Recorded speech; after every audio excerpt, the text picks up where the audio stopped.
Chapter 594. A 10,000-word chapter. The sun was already shining brightly in Snow Country. But the sky inside the palace of Snow Country suddenly darkened. After cutting off the call with Dongqing Wudi, President Jia Delin's body had been trembling slightly, not knowing whether it was because of anger or fear. Wars were often caused by the momentary madness of madmen.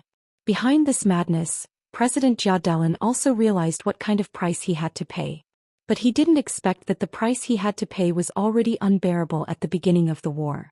Li Tianlan defeated the 6 legions of Snow Country overnight. This was an absolute shame for Snow Country.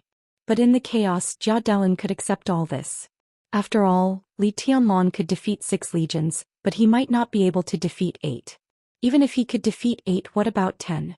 No one could deny the dominance of real masters and elites on the battlefield, just like no one could deny the role of high-tech weapons on the battlefield.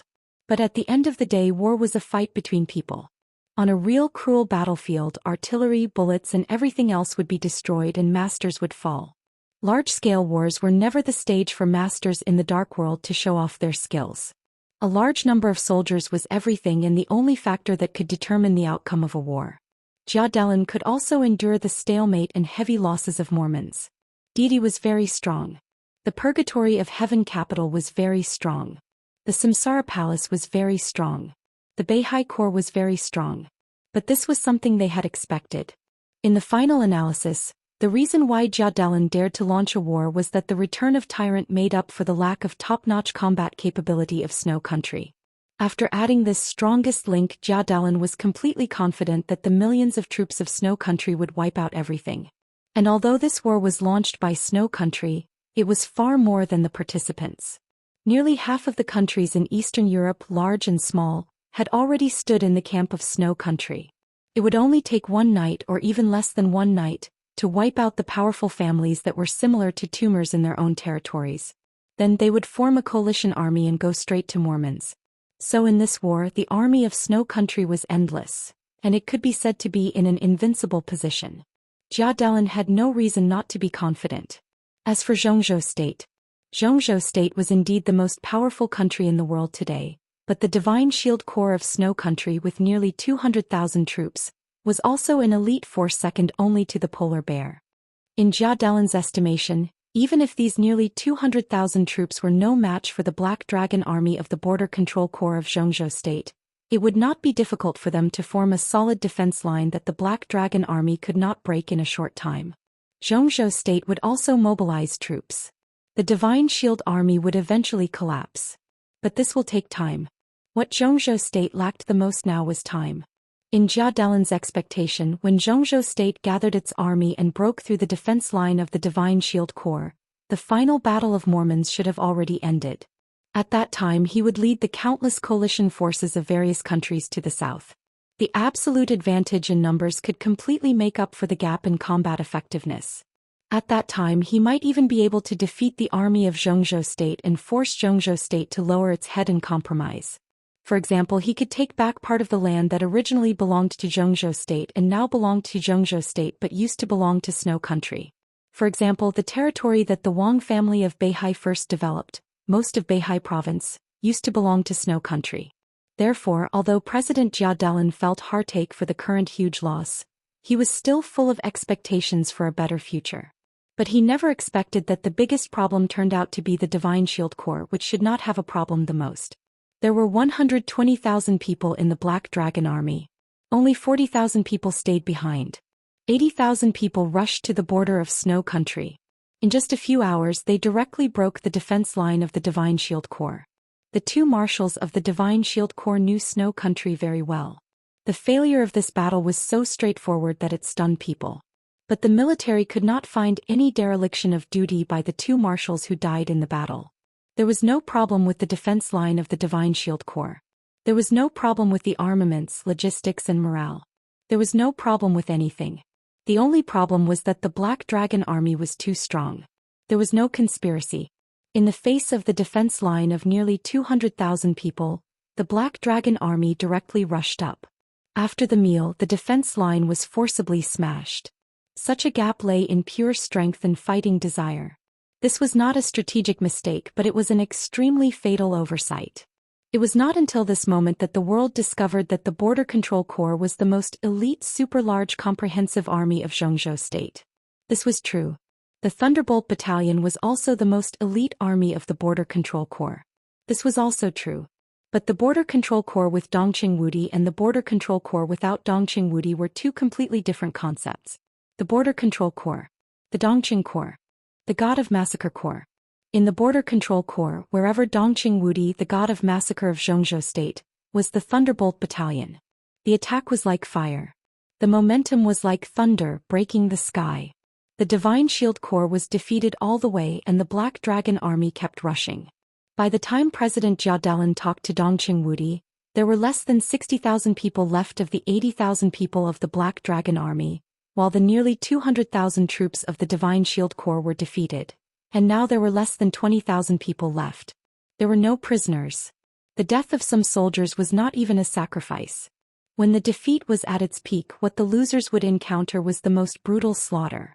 The defeat of the Divine Shield Corps also meant that the land of Snow Country thousands of miles in the direction of Xianxia state would become extremely empty, because several corps along the way had already sent troops to Mormons, and this empty distance was the distance from the border to Kamos, the capital of Snow Country. Along the way, Snow Country could barely gather tens of thousands of soldiers, but how could the Black Dragon Army care about such a small number? With Dongqing Wudi in charge, the Black Dragon Army was completely insufferably arrogant. Dongqing Wudi said that he would have tea with President Jia Dalan in the palace of Snow Country within 24 hours. A distance of thousands of miles. Even if the tens of thousands of soldiers of the Black Dragon Army died, they would follow Dongqing Wudi to the palace of Snow Country. No one doubted this. So in less than an hour after the call, several top staff officers of the military of Snow Country had already arrived outside the palace. President Jia Dalan gathered everyone together and held an impromptu meeting. The battle in Mormons was still in a stalemate. The plan to send troops into Reki City was almost aborted. In the rear, the Black Dragon Army was sweeping the land of Snow Country like a ferocious dragon, staining the land with blood all the way. The extremely serious situation made everyone completely realize that the situation was different. It was no longer a question of how much they could win at the cost. The name Dongqing Wudi now really meant the possibility of Snow Country's defeat in this war. President Jia Dalan did not talk nonsense, nor was he in the mood to say anything else. So at the beginning of the meeting, he had already pulled out the battle map of Snow Country in the conference room. The northernmost part of the map, which represented the small area of Mormons, was completely crimson. At the border with Xianxia state, there was a large area of conspicuous crimson. Now the crimson was spreading toward the interior of Snow Country, and it was pointing to the capital Kamos, in an almost straight line. Not far from the crimson region there were clusters of light blue. These blue dots were moving slowly towards the north. Everyone. President Jia Dalan's expression was extremely cold. This is what we are doing now. The battle in Mormons is still in a stalemate, and the combat capability of the Divine Shield Corps is lower than I imagined. The Black Dragon Army of the God of Massacre Corps has officially invaded our southern border. According to the speed of their march, it is not entirely impossible for Dongqing Wudi to have tea with me here 24 hours a day. If this becomes true, I believe that Dongqing Wudi will also go to chat with you after having tea with me. There was a commotion in the conference room. They were all the real big shots in the social class of Snow Country. With the destruction of the Violet family, the capital of Snow Country was temporarily blank. The palace of Snow Country concentrated its power and their future would be better. At this time they suddenly found that the war they started was likely to be attacked by others. Anyone would feel panic. So now is not the time to wrangle with each other. I need each of your suggestions. I hope that you can be responsible for your words, because every decision you make now concerns the future of the Snow Empire, and even the life and death of each of us. The commotion in the conference room gradually turned into an uproar. In the chaos, an old senior staff officer slapped the table and stood up. He said angrily, "The Divine Shield Corps is incompetent. If it weren't for them, how could we be so passive now? We must hold them accountable. I suggest that they be punished, and it must be." Before he could finish his words, President Jia Dalan waved his hand and said, "Come on, take General Long Dimi out. I suddenly remembered that the 7th Legion needs a supervisor to go north to Mormons. General Long Demii is a suitable candidate. Let him go. The palace warriors in the conference room rushed over and helped the old staff officer. Long Demii's body stiffened and his face instantly turned pale. No, you can't do this. The 7th Legion was one of the 2nd Legions launched by Snow Country. Now it was estimated that it had entered the position of Mormons. Letting him supervise the army in that cruel environment was almost tantamount to letting him die. President Jia Delin was expressionless. I don't want to hear any nonsense now. I just look at what's in front of me, understand? Deal with the Divine Shield Corps? All the senior officials died in battle and there were less than 20,000 soldiers. Deal with them. Deal with who? Even if the Divine Shield Corps was dealt with, wouldn't Dongqing Wudi come? Bullsh *T advice. Get out, get to the front line. I don't need these useless nonsense. Nonsense. Understand? Long Demii struggled and was dragged out by the palace warriors. In the silence, a middle-aged general stood up. He looked at Jia Delin's face and said cautiously, Maybe we can contact the United Nations and sanction Zhongzhou state. No one spoke. Judlin looked at him as if he was an idiot. How to sanction? He asked indifferently. In the current situation, other countries were eager to see the result of the fight between Zhongzhou State and Snow Country before intervening. The war had just begun. Although it was tragic, other countries were not fools. How could they intervene without a result? And even if those countries were really stupid and righteous once, how could they sanction Zhongzhou State? Zhongzhou State was now the most powerful superpower. How could such a country be sanctioned? Or, no country was willing to go to war with Zhongzhou State. Economic sanctions. Every time the currency of Zhongzhou State appreciated or depreciated, it directly affected the economy of the world. The so-called sanctions were nothing more than a joke. The lieutenant general's face turned red. He sat down awkwardly and didn't speak anymore. Everyone was looking at the map. In fact, there was a relatively reliable way at present. It was just that no one had said it for the time being. The red area on the map was the area invaded by Dongqing Wudi, and the light red area was his marching route. Around, near and not far from these areas, there were light blue areas, all of which were Snow Country's own legions. At a rough glance, there were at least 7 or 8 legions in those blue areas, which meant that 7 or 8 legions were rushing to Mormons at this time. If these 7 or 8 legions could stay to stop the defense line, there would be another army of more than 200,000 soldiers. In this way there would be hope to stop Dongqing Wudi. Of course this method was good. However, if more than 200,000 troops were detained at once, not to mention the impact on the morale of the army when it suddenly retreated on the way to the front line, how could Mormons make up for the lack of more than 200,000 troops? This question was very important, but it involved their own life and death. In fact, the victory or defeat of the war had already been decided. Therefore, there would always be people who would stand up and put forward such a suggestion.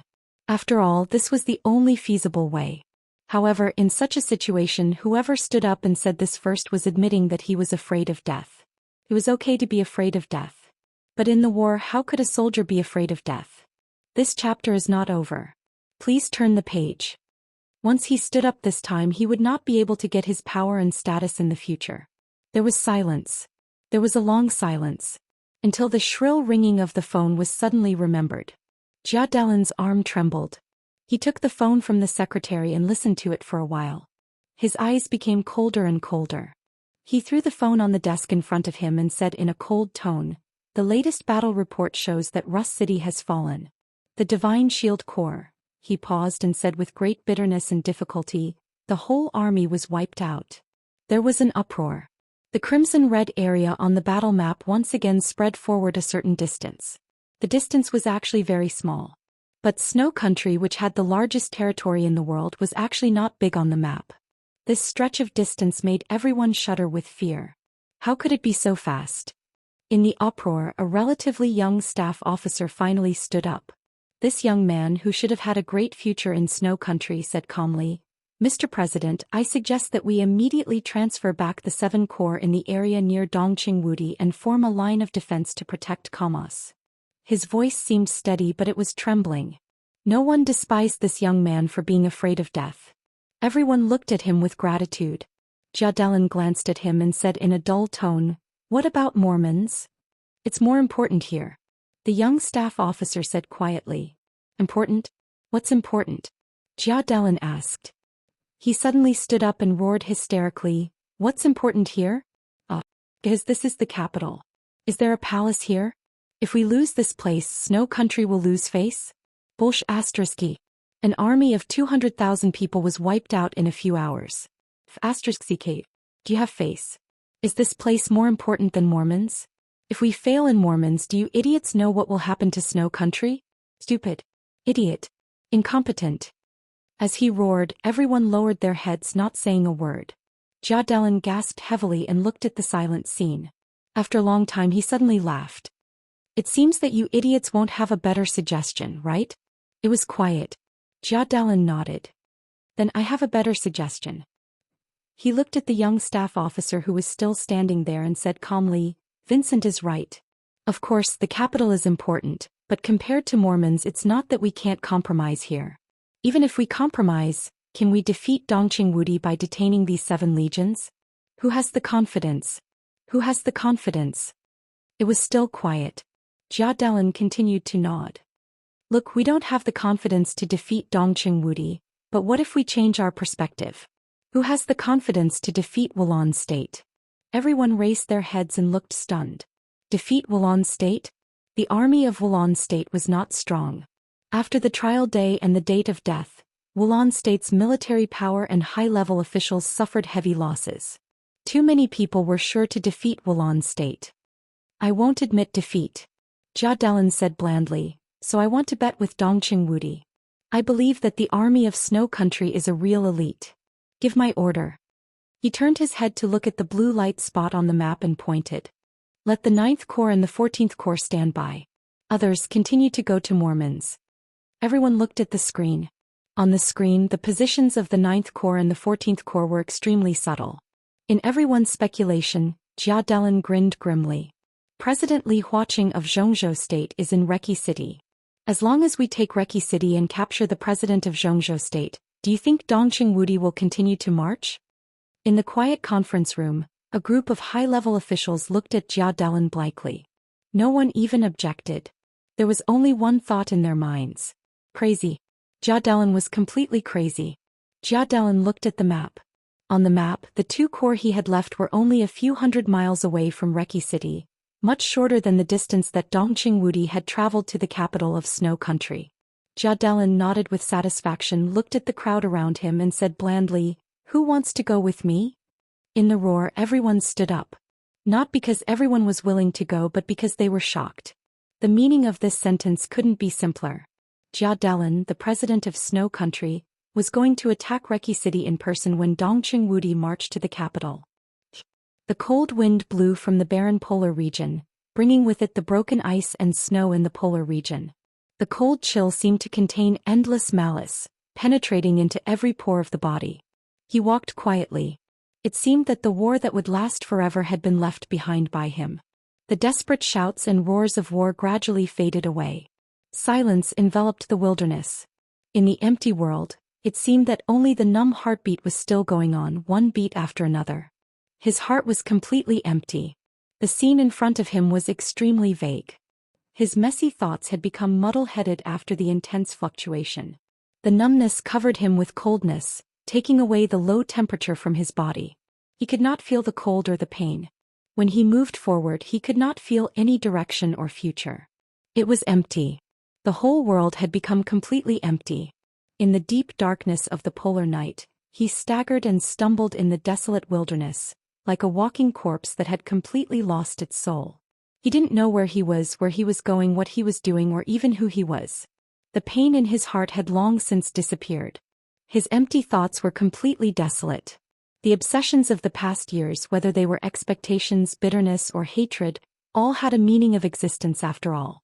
But after all the obsessions were completely gone tonight, the so-called world, the so-called everything, seemed to have completely become nothingness. Wherever I went, I would die. Who am I? It didn't matter. The earth began to shake. Flags appeared in the dark and deep night.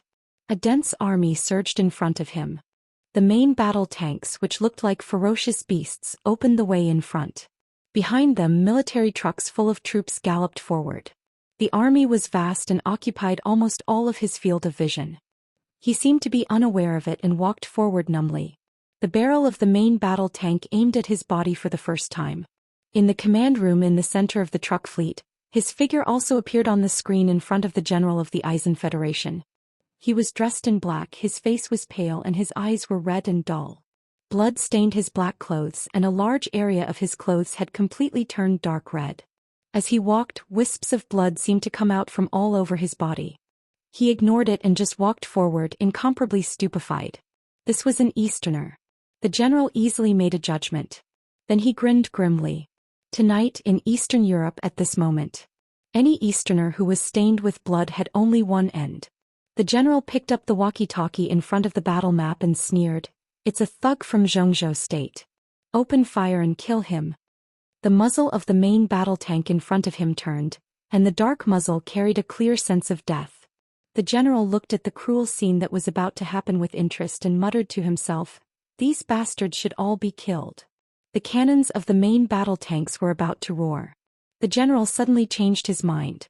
"Wait," he suddenly said, "no need to open fire. Just run over and crush him directly into meat paste." His eyes were filled with killing intent and extremely wild. The roar of the tank continued to move forward. The vast army rolled over bit by bit. The two sides were getting closer and closer. He was still walking forward without changing his route, and even his expression had not changed slightly. Countless people in the first batch of troops from the Eisen Federation who entered Snow Country were watching this scene. The distance between the two sides was getting closer and closer. 100 meters. 50 meters. 20 meters. His eyes had no focus at all. He just moved forward numbly and didn't care about the impending death. The incomparably tall tank rolled over with a rumble with a shadow. 5 meters. Keep moving forward. In the next second, the entire army heard an incomparably clear sound of something being sliced apart. Crack. It was a crisp and clear sound. It was like the sound of an extremely sharp blade cutting into metal in an instant, clear and crisp, without the slightest sense of stagnation. In the line of sight of the Eisen Federation's general, the huge main battle tank at the very front suddenly trembled. A smear of scarlet red rushed into the sky like a fountain. The huge cannon barrel flew up and the tank stopped. The thick armor seemed to have been cut in half from the middle in an instant. The cannonball inside the tank suddenly exploded, and a large area of fire engulfed the nearby armored vehicles. The roaring sound occupied the entire vision and the raging fire burned. Only the clear and crisp cutting sound was still ringing. The general blinked his eyes. He didn't feel angry or frightened. What happened in this instant almost violated all his common sense, so he just felt a little absurd and even suspected that he was hallucinating because he was too nervous about the coming battle. Explosions and raging fire burned in the army. The entire army was dead silent and looked extremely sluggish. In the fire that almost burned the night sky, the numb and stiff figure walked out. He staggered forward like a walking corpse, and cyclones seemed to be condensing around him by instinct. There were more and more cyclones, and then they continued to elongate, turning into tangible and invisible sharp blades. Thousands of sharp blades danced in front of him, spreading to the entire army. As he moved forward, countless sharp blades cut in between the heaven and the earth with incomparable stability. It was a sharp edge that looked fragile but was extremely fierce and sharp to the extreme. Tanks, armored vehicles, trucks, weapons, armor, flesh and blood. As he moved forward, everything in front of him was directly cut apart. Blood, wreckage, and explosions were everywhere. The entire army stopped. The general finally reacted from this nightmarish scene. He picked up the walkie-talkie and loudly ordered the army to start charging, while he rushed out of the truck without hesitation and began to flee in the direction he came from. The sharp blade that filled the space between the heaven and the earth slowly moved forward. All the charges were incomparably futile. The blood wave that rose into the sky was not fast or slow, but it moved forward with incomparable firmness as he moved forward. In less than 15 minutes, the raging fire was still burning. The wilderness became wilderness again. The explosions and gunshots stopped. Countless corpses that were directly cut in two fell to the ground with blood and the wreckage of armaments, densely covering the entire wilderness. He seemed to not know what he had done and walked forward in a daze. He passed the battlefield full of corpses, walked through the wilderness and passed through the incomparably deserted city. His figure was getting faster and faster unknowingly. The icy wind of the polar region blew over, with a temperature of despair and deathly stillness, enveloping the entire world. The sound of surging waves in front of him faintly came over. It was getting closer and closer. A huge roar sounded on the sea level. A huge warship with an incomparably huge silhouette appeared in his field of vision and sailed into the distance. He walked from the land to the sea. Under the dark sky, the howling wolves that were surging with the icy wind suddenly became silent. The vast ocean within a radius of a kilometer suddenly became lifeless stagnant water. The rising murderous intent swept across the bottom of the sea unconsciously.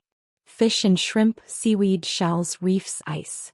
This chapter is not over, please turn the page. Everything was completely cut apart. The vast ocean without the slightest fluctuation gradually turned red. He stepped on the surface of the water and approached the sea. The warship was still moving forward. The lights were dazzling, illuminating the world. It was unknown which country's fleet it belonged to. All the armed personnel were on standby. Their direction was the only military port in Mormons. Judging from the scale, it was a whole fleet. The night and the black clothes merged into one. The sea was stagnant. He walked quietly on the sea for dozens of miles. Along the way, all the creatures in the sea were completely cut by invisible sharp blades, and the blood had dyed the sea red. He stepped on the red seawater and walked toward the fleet. An earth-shattering sound broke out in the vast ocean. The raging fire began to burn on the sea, illuminating the sky. The huge wreckage of the warship sank to the bottom of the sea with countless corpses. The fire, the explosion, and all the ripples were suppressed by the invisible force in an instant. The battlefield disappeared. He stood on the dead sea, watching the blood spread in the water, feeling lost and desperate. In front of him was the boundless ocean, more than thousands of miles long. Behind him was darkness, and there was no way back. In a trance, he seemed to think of the North Island many years ago. He stood on the coastline of the North Island and looked at Mount Dibbing across the sea. She walked under the falling cherry trees.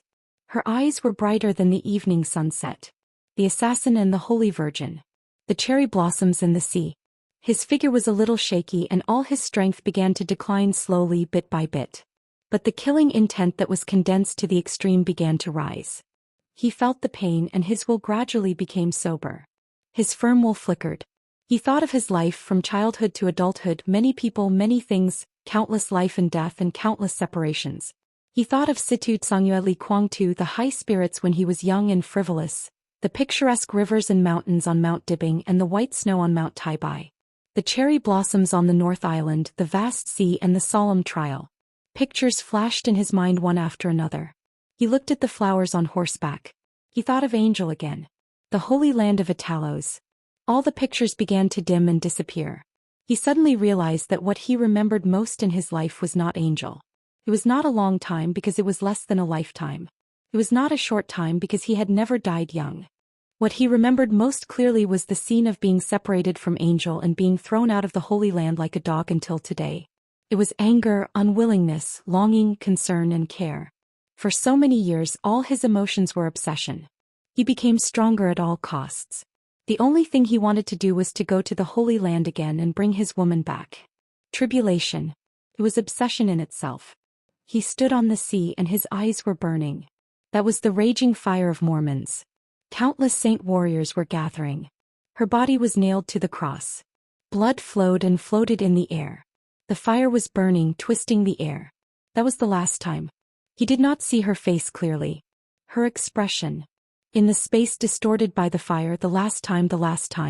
The only thing he could touch was the vast will. She turned into ashes in the raging fire all over the sky, and the dust drifted all over the sky. She did not even leave a word. They met again after so many years. If she could speak, what would she say? What did she want to say? What else could he say? He thought quietly and finally understood that no matter what she would say, it was no longer important. Because she was gone. He began to cry again. Standing on the vast sea, surrounded by the vast and silent ocean, the night fell and merged with the black sea water. The murderous aura continued to spread. It was not until this moment that he really realized that he really had nothing left. He stood quietly, no longer moving forward, no longer pursuing, as if he would stand until the end of time. Until a voice sounded in his ear. It was peaceful, indifferent, calm and casual. This low voice easily pierced through his killing intent and appeared in his ears. "Are you waiting for me?" He did not respond. The voice sounded again. "Can you stop me?" He raised his head and looked ahead. Wang Tianzong, in a black costume and carrying a huge sword, walked over from the sea. He crossed the mountains, walked across the plains and crossed the sea. 1,000 miles were behind him, but he was not tired at all. Instead, his spirit became more and more vigorous. Tribulation's eyes were a little confused and his voice was hoarse. "She is dead." Wang Tianzong was stunned and then fell silent. It didn't matter who Tribulation was talking about. What mattered was that there was only despair and emptiness in his tone. He could not understand such a feeling, but more than 20 years ago at a certain moment he felt the same way. Wang Tianzong looked at Tribulation and felt his rising and completely out of control killing intent. His state was declining, but the condensed killing intent with endless sharpness had broken through the scope of the half-step chosen one and truly reached the supreme domain. His eyes were a little emotional. When he was young, Tribulation had been with him for a while. At that time he and Li Kuangtu were still brothers. He and Tribulation were not friends. But Li Kuangtu and Situ Tsongyue's younger brother was also his younger brother at that time. Wang Tianzong thought quietly. At that time Wang Xiaoyao seemed to have a good relationship with Tribulation. He was also optimistic about Tribulation's future. But he had never thought that when he was at his strongest, the strongest opponent he met in his life turned out to be Tribulation. Tribulation stood in front of him on the sea. In front of him was his path. "I can understand your mood," Wang Tianzong said slowly. His words were a little pale. Tribulation looked at him blankly with only confusion. Wang Tianzong was silent for a long time before he said again, "Where do you want to go? I'll send you." "You?" Tribulation looked at him and smiled bitterly. "You want to send me? Is there anyone else who can send me?" "I can," Wang Tianzong said lightly. Tribulation's smile grew bigger and bigger but also more and more bleak. The last tear flowed through his eyes and down his cheek. Falling. He opened his mouth softly and said vaguely and hoarsely, "Okay." Wang Tianzong's eyes gradually burned and were extremely bright. His voice sounded clear and faint. "Have a good trip." Tears fell into the vast sea. Ripples appeared on the still surface of the water. The ripples spread out. Under the dark sky, the whole sea area roared wildly in an instant. Monstrous waves rushed to the sky thousands of meters high in an instant, and water drops with sword intent covered the sky. Tribulation let go of everything and rushed directly to Wang Tianzong. The space was completely shattered by the killing intent. Light and shadow suddenly lit up in the endless darkness and silence. Tribulation's martial arts began to collapse. All his strength retreated to the chi-controlling realm and then rose wildly. Ice-condensing realm, fire-flaming realm, thunder-shocking realm. He entered the invincible realm in an instant. The peak of the invincible realm. Half-step chosen one. Supremacy. An unprecedented glory and pinnacle gathered on his body. Monstrous waves surged and gathered as he rose. Tribulation opened his hands. At this moment he held almost the entire Arctic Ocean in his hands. In the shortest time, the huge wave rushed across the sky of tens of thousands of meters, like a roaring gathering rising from the sea. With condensed sword intent, it broke through the space, devoured the void and directly arrived in front of Wang Tianzong. Wang Tianzong pulled out the huge sword behind him. Coldness of 9 states. Buzz. A clear sound suddenly rang out between the sky and the sea. The black huge sword appeared clearly in Tribulation's sight through the huge waves tens of thousands of meters away. Everything engraved on the blade seemed to light up. The sun, moon, stars, mountains, rivers and everything in the world. They were all reincarnated. They were all one sword. This sword was here. Wang Tianzong's figure seemed to be standing in another world. He pulled out the sword in another world. The sun and moon were above his head and the rivers, lakes and seas were all trembling. That was the most essential sword. Simple, pure sword. The sharpness that filled the world gathered on the sword edge, smashing the night sky and tearing the huge waves. The sword energy kept filling his eyes. It was extremely real but also extremely illusory.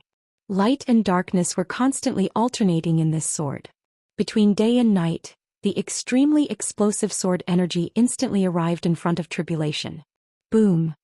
In the extremely loud roar, the sea surface tens of thousands of meters around suddenly sank. There seemed to be a scorching sun in the dark night sky. It was illusory and real. The sun, moon, and stars were all sword light. The sea area tens of thousands of meters turned into a huge vortex under the completely boiling sword energy. The vortex kept spinning on the sea level, and every drop of water carried the alternating light and darkness of the sword light. The most perfect sword intent.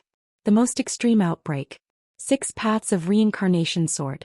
The coldness of 9 states, which was used with all its strength for the first time, trembled slightly with extremely clear excitement. Wang Tianzong stood in the sky and looked down at the sea area. There were no huge waves in the sea area and there was no tribulation. Only the vortex was left. Only the ocean was left. His body moved and slowly withdrew the sword. A faint sound came. He lowered his head. A gash appeared in his hand, bringing with it fresh blood. The blood flowed into the coldness of 9 states and was absorbed by the sword. Wang Tianzong looked at his palm. After a long time he raised it gently. He raised his arm little by little. The process was very slow. With his movement, there were countless cracks on his palms, wrists, legs, face, and almost every part of his body. The sharpness tore his skin. In an instant Wang Tianzong was covered in blood. He put the coldness of 9 states behind him again. Wang Tianzong's figure in the sky suddenly fell down, and a large mouthful of blood instantly sprayed out. His face was pale but he was laughing, extremely comfortable. His body fell in the center of the vortex in the sea and he opened his hands. At this moment, between the sky and the sea, everything revolved around him and was in the palm of his hand. The emblem of the Wang family of Beihai was the sky and the sea. And today, August 24th, between the sky and the sea, Wang Tianzong finally crossed the boundary and made up for all his imperfections. In the final outbreak of tribulation he officially entered the supreme realm. Moreover, flawless. Wang Tianzong closed his eyes. The loud and vigorous heartbeat swept through the waves and resounded through the world. All the wounds on his body began to heal. His aura was completely stable, far better than before. With the endless sword intent, like a whirlpool of reincarnation, he disappeared on the sea level. Wang Tianzong turned around. Across the sea and the mountains, he looked at Mormons who was getting closer and closer to him. The city that had become a purgatory was everything he wanted to conquer. "I'm coming," he whispered. End of this chapter. Bookmark for easier reading. Chapter 595. The reason why lunatics were called lunatics was because they dared to do it, could do it, and were willing to do things that ordinary people would not even consider. Countless histories had clearly shown one truth. There was only half a step between insanity and stupidity, and similarly, there was only half a step between insanity and wisdom. The flames of war filled the air and smoke was everywhere. The turmoil that was enough to topple all of Eastern Europe continued to spread. As the longest-serving president in the history of Snow Empire, as the initiator of this war that was enough to be recorded in the history books, when the higher-ups of Snow Empire were considering life and death, Jia Delin only considered success or failure. Dongqing Wudi commanded his army to go north, and his sword pointed straight at Kamos. The situation was so clear. The Black Dragon army unreservedly vented their sharpness and combat power in Snow Country, telling the world their terrifying combat power. There were several legions of Snow Country along the way from the border to Kamos, but no one could guarantee that these legions could stop Dongqing Wudi. Moreover, leaving these legions was equivalent to compromising with Mormon's battle situation. No one could predict the consequences and no one could bear the responsibility. Jia Delin thought that this war was the best time for him to get his hands on enough chips. To put it bluntly, he couldn't afford to lose in the face of variables. Dongqing Wudi was unstoppable. The only thing he could do was to fight for time. If he couldn't beat Dongqing Wudi, he would race against time with him. The strong and iron-blooded order was directly issued to all military bases in Snow Country as soon as the meeting ended. Almost all the fighter jets that could be on standby received specific orders. Snow Country's satellites and radars began to monitor all of Eastern Europe. Snow Country, which claimed to have the largest spy network in the world, launched all the spies and agents, and the follow-up means were turned over one by one. Blocking the airspace of Eastern Europe. Blockade the land of Eastern Europe. Immediately, the huge naval fleet of Snow Country began to set out to sea. President Li Huaqing of Zhou State was in Reki City. Since he wanted to compete with Dongqing Wudi for the world, he must ensure that Li Huaqing could not leave Eastern Europe. Only in this way could all this make sense. In the process of conveying all the orders, the president of Snow Country, Jia Delin, had already flown directly to the encampment of the 7th Corps and the 14th Corps by helicopter. When Dongqing Wudi wanted to defeat Kamas, the president of Snow Country, Jia Delin, had already begun to carry out the plan to capture Li Huaqing alive without hesitation. Everything was moving forward. Life and death, victory and defeat, there was no turning back. Jia Delin knew very well what this battle meant. It meant the fate of the Snow Empire, and it also meant his own future. In his heart, this was an equally important matter. Eastern Europe, August 24th afternoon. When Dongqing Wudi, the god of massacre of Zhou State, went more than 200 miles deep into Snow Country, President Jia Delin of Snow Country left the 7th and 14th Corps of Snow Country to conquer Wulan State. In the second hour, the 70,000-strong army encountered a division of the Arctic Ocean Command that had been scattered. The 70,000-strong army was like a ferocious tiger. In less than an hour, they annihilated the defeated soldiers of the Arctic Ocean Command and then began to charge at full speed. The chaos had reached its peak. With the actions of Dongqing Wudi and Jia Delin, the entire international situation began to become complicated and tense. Reki City, Manlasai Hotel. The banquet, which had an incomparably grand beginning but an incomparably chaotic process, continued. The resplendent hall was filled with soft music. One by one, the clan leaders who were still full of ambition yesterday began to vent their negative emotions in the hall. Irritation, anger, resentment, fear, and even regret appeared on their faces. Everyone had already known the news of last night. After all, the blockade of Wulan State was not thorough enough. When the first clan leader of a wealthy family learned the news of the war in Eastern Europe, the bad news spread to the whole audience like a plague. Everyone was anxiously waiting for the news. However, after Wulan State learned its lesson, the news was blocked very well this time. All the clan leaders of the wealthy families present were almost under house arrest in the banquet hall. As time went by, the clan leaders of the wealthy families who did not know the scale of the war for the time being, kept speculating about the news. Their moods also became more and more chaotic in the speculation, and then they lost their composure. At lunchtime, the hotel provided exquisite food. Wulan State was famous for its beauties all over the world. The waiters carefully selected by the hotel had the capital to make people's eyes light up. However, no matter for beauties or delicacies, these clan leaders were not in the mood to enjoy them now. After a clan leader of a wealthy family talked to a waiter with a smile but did not get any useful reply, the clan leader, who was almost completely crushed by the inner pressure overnight, completely turned hostile. He slapped the waiter's delicate and white face and shouted abuse. The situation in the banquet hall suddenly became chaotic. As soon as the chaos appeared, it became calm. A large number of soldiers of Wulan State with live ammunition poured into the hall. The soldier at the front pulled the trigger against the ceiling. As soon as the gunshot sounded, the whole hall suddenly became quiet. The neat soldiers separated the crowd and moved forward. Finally, they guarded around the high platform in the center of the banquet. President Li Huaqing of Zhou State, who was tightly protected, walked up to the high platform and looked down. His eyes were dignified and solemn. He knocked on the microphone. "Everyone," his voice echoed in the conference room. "I'm here to announce bad news. About 3 hours ago, the war in most areas of Eastern Europe was over."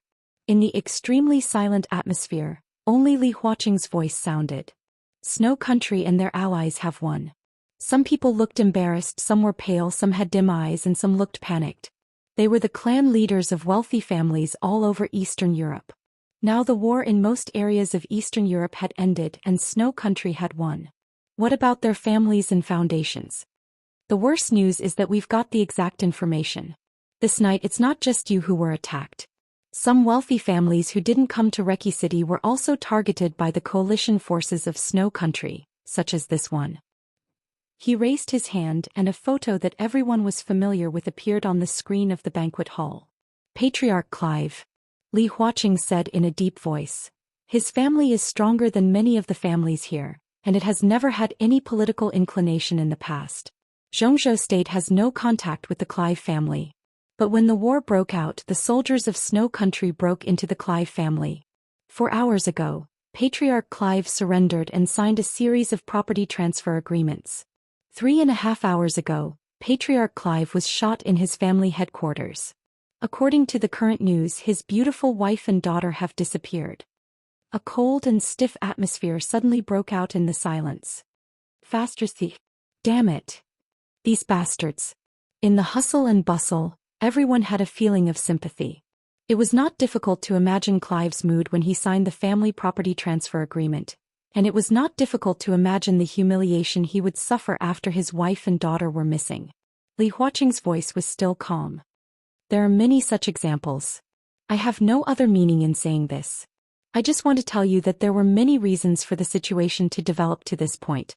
But the war last night had little to do with your choice to stand by Xianxia state. Snow Country launched the war because they wanted to establish a new order, that's all. I have issued an order through the Ministry of Foreign Affairs of Xianxia state and given a warning to Snow Country. So, everyone, you should feel lucky because you are now friends, partners, and even your own people of Xianxia state. Xianxia state has the obligation to protect you. Snow Country and their allies want your industries. With the warning from Xianxia state first, before you fall into their hands, your families may be under house arrest or locked up. But at least they won't die mysteriously, and they won't suffer humiliation that they shouldn't have.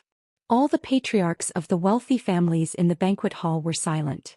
Everyone was looking at Li Huaqing with complicated eyes, but the atmosphere in the banquet hall was much better than before. At least the strength of Xianxia state was something that all the wealthy families could rest assured about. Li Huaqing casually waved his hand and said, "Everyone, the war is not over yet.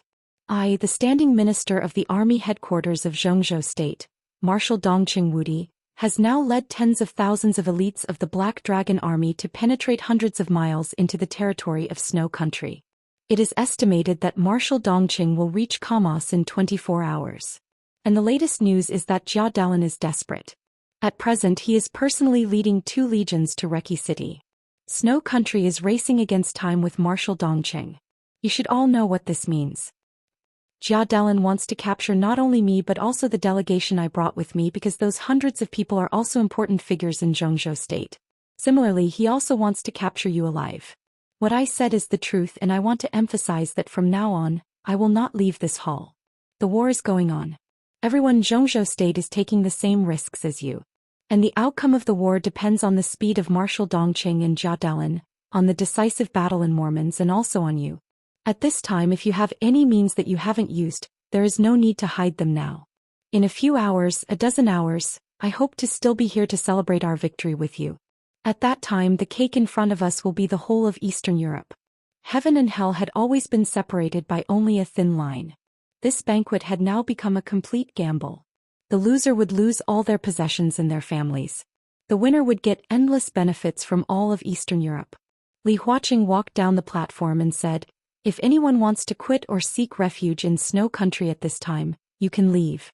In the name of Xianxia state, I will not stop you."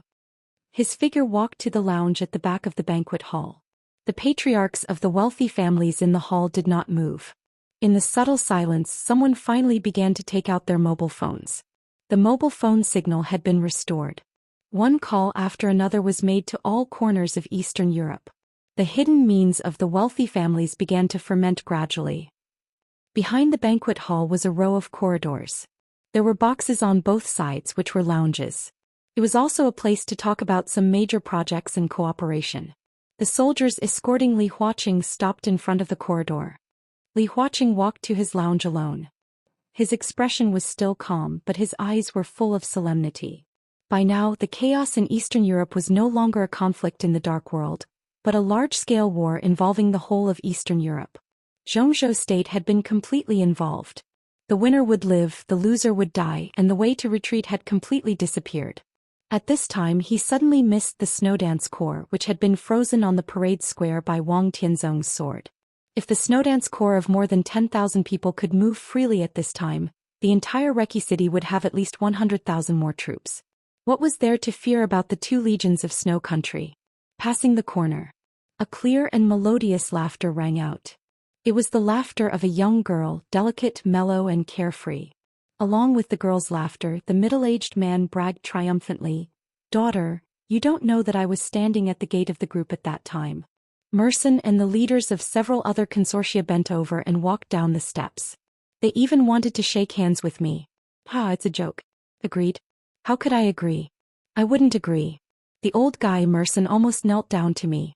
Later, in less than 3 months, I directly bought nearly 70% of the 4 consortia's industries, and then sold them and made a lot of money. Li Huaqing was in a daze. He knew what the other party was talking about.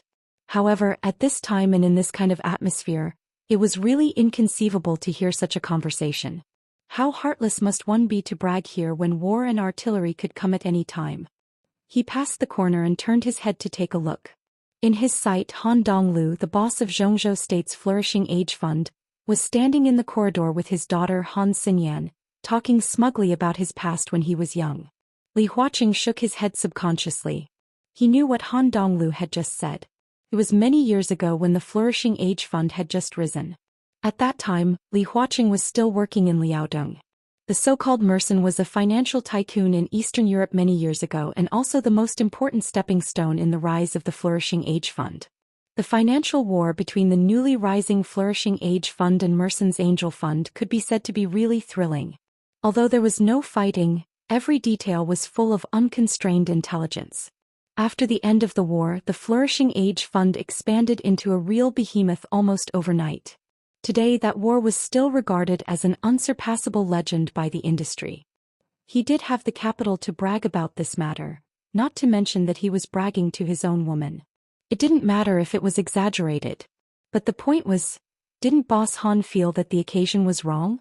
Han Xinyan saw Li Huaqing's figure and pointed her white and tender finger at her father. Han Donglu leisurely turned around with a glass of red wine in his hand and happened to see Li Huaqing shaking his head. He was slightly stunned, coughed dryly and smiled awkwardly.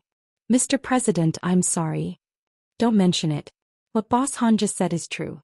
The battle between the Flourishing Age Fund and the Angel Fund has been used as a teaching material by all the major funds. If you want to talk about flattery, they are more exaggerated than you." Li Huaqing joked. Han Donglu laughed and was high-spirited. When his wealth reached such a level, he could really be regarded as rich as a country. In front of anyone, he could freely withdraw and release his wealth. Those people outside should have started to move, right? These wealthy families have been developing in Eastern Europe for many years. Now, although they have suffered setbacks on the surface, who knows how many secret means they have. They are the real local tyrants. The current war is just an opportunity for them to use all their secret means. If they hide it this time, the next time they take it out, it is estimated that they will deal with Zhongzhou State. Han Donglu shook his head, looked at Li Huaqing and gave him a thumbs up. "Good move, President." Li Huaqing narrowed his eyes and shook his head with a smile. "I'm just telling the truth. There must be hidden dangers if these people are locked up here. In that case, it's better to tell them the truth and let them play by themselves. Maybe it will work. Anyway, I'm not lying. After removing the communication shield, they know what they should do." He paused, turned to look at Han Donglu and said thoughtfully, "Boss Han, you don't seem to be worried at all?" In such a chaotic situation with Han Donglu's status, he should be the most worried one. In terms of wealth, Han Donglu could be said to have reached the peak. If Snow Country broke through Reki City before Dongqing Wudi, apart from Li Huaqing, Han Donglu could be said to be the most valuable target. If Snow Country could plunder all the wealth of the Flourishing Age Fund, it would be enough to make up for the internal turmoil of Snow Country after the loss of the Violet family. Could even make up for the loss of this war. Maybe it could also increase military expenses for a few years or even longer. Of course, at that time Han Donglu and even Han Xinyan would also end up horribly. "What are you worried about?" Han Donglu was a little puzzled. "The 2 legions of Snow Country are now on the way to Reki City. Jia Delin is leading them in person." Li Huaqing said calmly. Han Donglu nodded. "Oh, 2 legions." His voice was casual and flat. The 2 legions led by Jia Delin were understated in his words, as if Li Huaqing had just said that he had eaten 2 eggs not long ago. "They can't come over. What are you worried about?" Han Donglu took out a cigarette and handed it to Li Huaqing. He sighed and said, "It's a tragedy for Jia Delin. He wants to die, but he doesn't have the chance." Li Huaqing took the cigarette and was a little stunned. "Why can't they come over?" "Because they have too few people." Han Donglu's tone was extremely calm. There are only 2 legions. Does Jia Delan think that he can compete with Marshal Dongqing by leading them in person? He shook his head. Are you kidding me? Han Xinyan took the room card and opened the door of the box. Han Donglu walked in, turned around and said with a smile, President, would you like to come in and have a seat? I have a bottle of good wine here. Li Huaqing was stunned for a moment and looked at Han Donglu. He really couldn't figure out where the other party's inexplicable confidence came from. The 2 legions of Snow Country had nearly 70,000 people. This was not a large number, but it was definitely not a small number. The base of the Arctic Ocean Command in Im was scattered at the beginning of the war. The entire Arctic Ocean Command was not prepared at the beginning. In addition, Commander Qing Huaining had just taken office. In the command of the battle, although his orders were sound, they had changed. Now the entire Arctic Ocean Command was scattered. As for the 4 countries around Wulan State, Oga State and Ross State were in the direction of the March of Snow Country. These 2 countries were small countries. In the past they advanced and retreated together with Wulan State. Moreover, Ross, Oga and Wulan State had been severely ravaged by the Snowdance Corps. The armies of the 3 countries had suffered heavy losses. To put it bluntly, the only obstacle between Jia Delan and Reki City was not the troops along the way. There were almost no troops along the way. The only obstacle between the 2 was actually the distance. And every minute and every second the distance was shortening.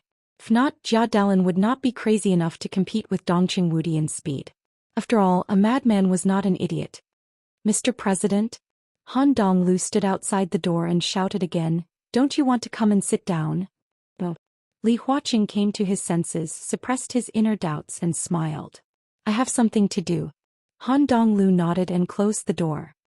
He turned around and found that his daughter was looking at him with great curiosity, and the look in her eyes was extremely strange. Han Donglu touched his face subconsciously. What's wrong? Old Han, are you really not worried? Han Xinyan was silent for a while and then suddenly asked, The army of Snow Country is coming here. Aren't you also not worried? Han Donglu laughed. He walked to the computer and turned it on. He casually looked at the stock trend chart on the screen, picked up the mouse and operated it in boredom. I'm not worried because of you, okay? Han Xinyan rolled her eyes and poured a cup of tea for Han Donglu. Han Donglu took the tea, took a sip and shook his head subconsciously. Eastern Europe was different from Zhou State. Because of the environment, tea could almost be regarded as a luxury. Even the so-called special tea provided by the Manlasai Hotel was too far from his taste. Han Xinyan propped her cheeks and looked at her father. Her quiet and beautiful face was filled with confusion. You are my father. You are here and you said that everything will be fine. Of course I won't worry because you will be there to support me no matter what happens. I thought it was okay, but the president just had a lot on his mind. I could feel that he was also nervous. The patriarchs and big shots outside are all nervous and afraid. I don't look down on them because I know that they are different from me. If something really happens, no one will support them. On the contrary, they have to support the people standing behind them. Old Han, you are the same, but why are you not worried and nervous? Han Donglu's hand holding the mouse paused and then he said with a smile, As I said, because they have too few people, don't worry. But we have very few people too. Han Xinyan stared at her father. After a long silence she whispered, Dad, I'm a little scared. Han Donglu narrowed his eyes. An inexplicable emotion flashed through his eyes. In the extremely complicated chart he reached out his hand and clicked the mouse twice casually. Then he touched his daughter's hair with the other hand. Don't worry. He said softly, It's okay. Han Xinyan ignored him. She stared blankly at the stock that Han Donglu had manipulated and muttered to herself, Old Han, are you really senile? You will lose money if you do this. What do you mean? Han Donglu was stunned. He took a deep look at his daughter and whispered, That's what I mean. He walked to the window with the teacup and opened it. Reki City, which had been disturbed by the wind and rain for several days, finally welcomed the sunshine. It was bright and warm and the sky was clear. Han Donglu looked at the sky and was silent for a long time. At this time he was no longer the middle-aged uncle who laughed when bragging to his daughter. His thin figure stood in front of the window with an incomparably deep power. A melodious chime came from the wall clock in the private room. Han Donglu looked down at his watch and muttered to himself, At this time, It's almost time to enter the market. When he walked into his own lounge, the secretary was answering the phone with a serious look. Li Huaqing sat on the sofa and waved his hand silently, motioning for the secretary to continue. He poured a cup of tea himself, leaned against the sofa and closed his eyes to rest. The secretary quickly hung up. He quickly walked to Li Huaqing's side and whispered, "President, it's a call from the Prime Minister." Li Huaqing sat up slightly. What did the Prime Minister say? The Prime Minister hopes that you can leave Reki City. He said that this is the common wish of all comrades. In addition, I also received calls from the old Minister Dongqing, Minister Qi Baitsong, Headmaster Zhuang Huayang, and even some retired old comrades such as Senior Li. At this time, everyone thinks that you should leave Eastern Europe. The secretary's tone was extremely slow. Li Huaqing was silent and did not speak. The secretary looked at his face and said, "In addition, Marshal Dongqing has called you 3 times to express the same meaning. Eastern Europe has currently blocked the airspace and sea area. But if you want to leave temporarily, the Arctic Ocean Command has a secret base in Eastern Europe. The military will arrange for you to leave temporarily." Li Huaqing glanced at him. With a smile in his eyes, he asked, "What do you think?" The secretary hesitated for a moment. Just as he was about to speak, the phone suddenly rang again. He took out his mobile phone and looked at it, hesitating a little. "It's Marshal Dongqing." "Oh," Li Huaqing said, waved his hand and said, "Don't answer it first. Cut the video." The secretary nodded, hung up the phone and went to operate the screen. A few minutes later, Dongqing Wudi's figure appeared on the screen in front of Li Huaqing. The god of massacre of Zhou State, who almost overturned the entire southern part of Snow Country, was covered in blood. His face had been washed. After wiping it with a towel, he became clean again and even looked a little younger. But his eyes were full of solemnity. "President, I suggest you leave Reki City immediately." Without any courtesy, after saluting, he went straight to the point and said, "The secret base of the Arctic Ocean Command is about 400 miles away from Reki City. I will arrange reliable people. You can't go." Li Huaqing directly interrupted Dongqing Wudi's words. Dongqing Wudi froze for a moment and then fell silent. After a long time he whispered, "A gentleman doesn't stand on a dangerous wall." "I'm not a gentleman," Li Huaqing said with a smile. "I'm the president of Zhou State. No matter where I am, I represent Zhou State. I'm invincible. In such a situation, what's the point of me leaving? Comrades will understand." Dongqing Wudi's voice was low. "They will understand, but no one will really understand." Li Huaqing whispered, "It may not be difficult to retreat, but if I leave, it will represent the compromise of Zhou State. Not to mention whether the morale of the army will be affected, even Wulan State will be in chaos in an instant. I can leave, but how can the people I brought leave? If these people fall into the hands of Snow Country, it will also be a disaster for Zhou State. In fact, for Zhou State, what's so important about me? The most important thing is the president. If I really die here, the Snow Empire will soon have a new president. Perhaps there will be chaos for a period of time, but as long as you defeat the Snow Empire, the chaos within the country will not cause too much waves." He looked at Dongqing Wudi and smiled. "Remember why I told you I was so satisfied with Tianlong? It's still the same now. He has always been the most satisfactory candidate for the state-protecting war god. Gu Xingyun will compromise and make concessions, but he is not strong enough. The Wang family of Beihai is tough enough, but in Wang Tianzong's heart, the Wang family of Beihai is more important than Zhou State. Tianlong is different. He will never choose and he has no choice. So no matter what is ahead, he will rush forward. In fact, most of the time, everyone's situation is the same. Tianlong carries the Li family on his back and will not retreat. Behind you are tens of thousands of troops, and behind me is the whole Zhou State. Standing at such a height, we can't compromise and we can't afford to compromise. I will stand here." Li Huaqing was silent for a while and said firmly, "No matter what the outcome is, I must stand here even if I die. Both at home and abroad, my successors will know that the president of Zhou State is not a position that can be retreated or compromised." Dongqing Wudi did not speak for a long time. Li Huaqing suddenly laughed. In those days, the Li family's young and young highnesses swept across Eastern Europe and created the momentum of Eastern Europe. Now you and your precious son-in-law are also sweeping across Eastern Europe and creating momentum. It's so similar. In a few years this may be another legend. It's easy to get it, but it's even easier to lose it. But it's not easy for Xianxia state to have the current situation. If I retreat, Xianxia state's momentum in Eastern Europe will be gone, so, needless to say. He looked at the screen and said word by word, I won't retreat. Dongqing Wudi was completely silent. When Jia Dalan was thinking about victory or defeat, in the face of such a situation, the president of Xianxia state was thinking about life and death. He would not die. Even if Snow Country really attacked Reki City, Jia Dalan did not dare to kill Li Huaqing. But at this moment the president of Xianxia state said word by word that he would die. What this meant was self-evident. Dongqing Wudi did not say much in the end. He silently hung up the phone. The screen went black. Li Huaqing leaned on the sofa, closed his eyes and hummed softly. In the temporarily modified carriage, looking at the darkened screen and Dongqing Wudi, all the high-level members of the Black Dragon army did not speak. The army was rushing forward madly like a torrent, like a huge wave, a raging tide drowning everything. Dongqing Wudi's voice slowly sounded after a long silence. Did you hear that? No one spoke, but every high-level member of the Black Dragon army straightened up. The president won't retreat. Dongqing Wudi slowly said, what should we do? All the high-level members took a step forward at the same time. Dongqing Wudi was expressionless. His face was tense and every pore was full of killing intent and violence. Charge. The next second, in the mighty Black Dragon army, everyone heard the almost crazy roar from the commander. Full speed ahead. Black Dragon army, charge.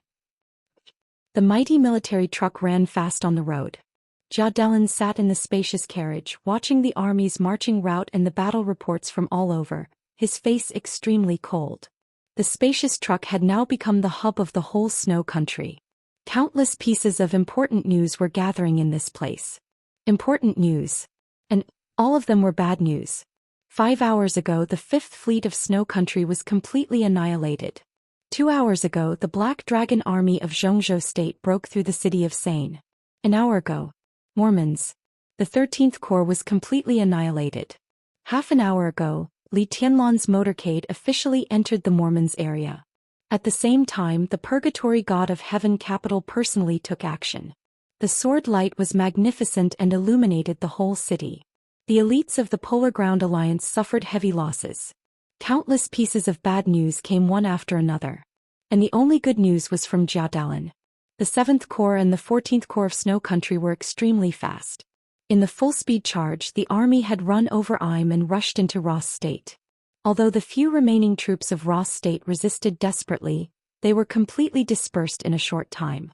Jia Dalan did not even arrange for people to chase after the defeated soldiers. He and his army all focused their eyes in the direction of Reki City. Move forward, keep moving forward. The screen in the carriage was slightly separated. The video of Dongqing Wudi marching into Kamos appeared at the same time as Jia Dalan marching into Reki City. Everyone who saw these two routes heaved a sigh of relief. The Arctic Ocean Command was broken up and temporarily unable to support. The military forces of Ross State and Oga State were extremely weak. At this moment, when Dongqing Wudi was less than 400 miles away from Kamos, Jia Dalan's army was less than 200 kilometers away from Reki City. In the end, Snow Country won the war for time. Jia Dalan's expression was still tense, but the people around him had already smiled. Mr. President, maybe we can get in touch with Reki City now. A major general staff officer came over looking a little relaxed. Dongqing Wudi was less than 400 miles away from Kamos. In Kamos City, there were about 8,000 palace warriors and nearly 20,000 capital troops. Dongqing Wudi now had only a little more than 50,000 available elites. It would take time to defeat these two elites. This time was enough for Snow Country to completely crush Reki City. Contact. Jia Dalan murmured. Yes, it's to practice them and negotiate. The staff officer was full of confidence. Xianxia State should have seen the situation clearly. According to our people's report, Li Huaqing has not left Reki City so far. Now Li Huaqing and the lives of countless big shots in Xianxia State are in our hands. We can kill them all, but I personally suggest that we cooperate with Xianxia State. President Jia Dalan glanced at the staff officer coldly and did not speak. Now the situation in Mormons is not optimistic. We can pretend to cooperate with Xianxia state, transfer Dongqing Wudi's army to Mormons, and let them break the deadlock for us. Then we can secretly mobilize the army and complete the encirclement of Mormons. At that time we can wipe out the Black Dragon Battalion and even kill Dongqing Wudi. Jia Delin narrowed his eyes and did not speak. Indeed, they could not solve the problem even if they were faster than Dongqing Wudi. At most they could relieve the pressure that Dongqing Wudi brought to Snow Country. But even if they caught Li Huaqing, the deadlock in Mormons was still in a stalemate. Even if they forced the Beihai Corps and Li Tianlan's motorcade, the battlefield would still be chaotic. At that time the Purgatory of Heaven capital Samsara Palace and Snow Country would fight to the death. In fact, on the battlefield the Purgatory of Heaven capital, the Beihai Corps and the Samsara Palace were also fighting each other. The withdrawal of these two forces would only make the Samsara Palace and the Purgatory of Heaven capital kill fewer targets. But if they cooperated with Xianxia state, Jia Delin frowned and felt a little disgusted. He instinctively disliked the word cooperation. The staff officer immediately understood. He smiled and said, "Cooperation may not be accurate. After all, the president of Xianxia state is in our hands. To be exact, we should coerce Xianxia state to cooperate with our actions." Jia Delin's brows loosened slightly. He thought for a moment and ordered, "Contact Dongqing Wudi." At this distance, everyone could be completely sure that Dongqing Wudi could no longer catch up with Jia Delin's speed. Even if he defeated Kamos, Li Huaqing and countless important figures of Xianxia state would also fall into Jia Delin's hands. At this time, Jia Delin really wanted to see Dongqing Wudi's expression. The god of massacre of Xianxia state, strong and iron-blooded, had been strong for most of his life. Therefore, in the current situation, Jia Delin very much hoped to see Dongqing Wudi bow his head and admit defeat. The staff officer personally arranged the call. The call rang and was immediately hung up. The staff officer was stunned and tried again. The call was ringing. Then he hung up. It was self-evident what it meant. The staff officer looked a little embarrassed and said hesitantly, "The other party refused to talk to us." Jia Delin snorted heavily. He thought for a moment and said, "Stop the car and let the soldiers rest in place for half an hour. Contact Wulan state. I want to talk to Li Huaqing." After all, Li Huaqing was not Dongqing Wudi. Therefore the call was extremely smooth. In less than 5 minutes, the two presidents of the superpowers who were less than 200 miles apart had already seen each other through a screen. "Hello, President Li Huaqing." Jia Delin's expression was calm and indifferent. It was a completely confident posture. Li Huaqing smiled. "I'm curious." His voice was low. "At this time our two countries are at war. I don't think it's necessary for us to talk." "I think it's enough," Jia Delin said calmly. "Your Excellency, I'm less than 200 miles away from Reki City now. Do you know what this means?" "I don't think you can come over." Li Huaqing thought for a moment and said calmly. Jia Delin sneered. "I can bet with you that within 3 hours my army and I will enter Reki City. Your god of massacre said that he wanted to have tea with me in the palace of Snow Country. Maybe he can't realize his dream, but 3 hours later I can have tea with you. Your Excellency, how do you feel?" Li Huaqing shrugged and did not speak. "You still have a choice now," Jia Delin said calmly. "Before I get to Reki City, you still have a lot of time to consider the cooperation between Xianxia State and Snow Country. As long as the Arctic Ocean Command withdraws from Eastern Europe, Xianxia State helps Snow Country win Mormons and returns the land that once belonged to Snow Country, including the Wang family of Beihai. My army can stop attacking when it arrives in Reki City." Li Huaqing said with some confusion. "The Arctic Ocean Command withdraws from Eastern Europe, helps you win all the interests in Eastern Europe and returns the land including the Wang family of Beihai. Returns?" He laughed. "President Jia Delin, are you kidding?" Jia Delin laughed in a low voice. "Those who know me well know that I never joke." "I don't mean that." Li Huaqing shook his head. "I mean, why do you dare to make such a condition? Since when does Snow Country deserve to make conditions with Xianxia State? With just your 2 legions? What a joke." "With my 2 legions." Jia Delin grinned grimly. "My 2 legions are enough to crush the dignity of the entire Xianxia State today." He glanced at the screen and said coldly, "Li Huaqing, there are still 60 kilometers left. Wait for me. Soon we will meet." Li Huaqing laughed, stood up and said, "Bring it on."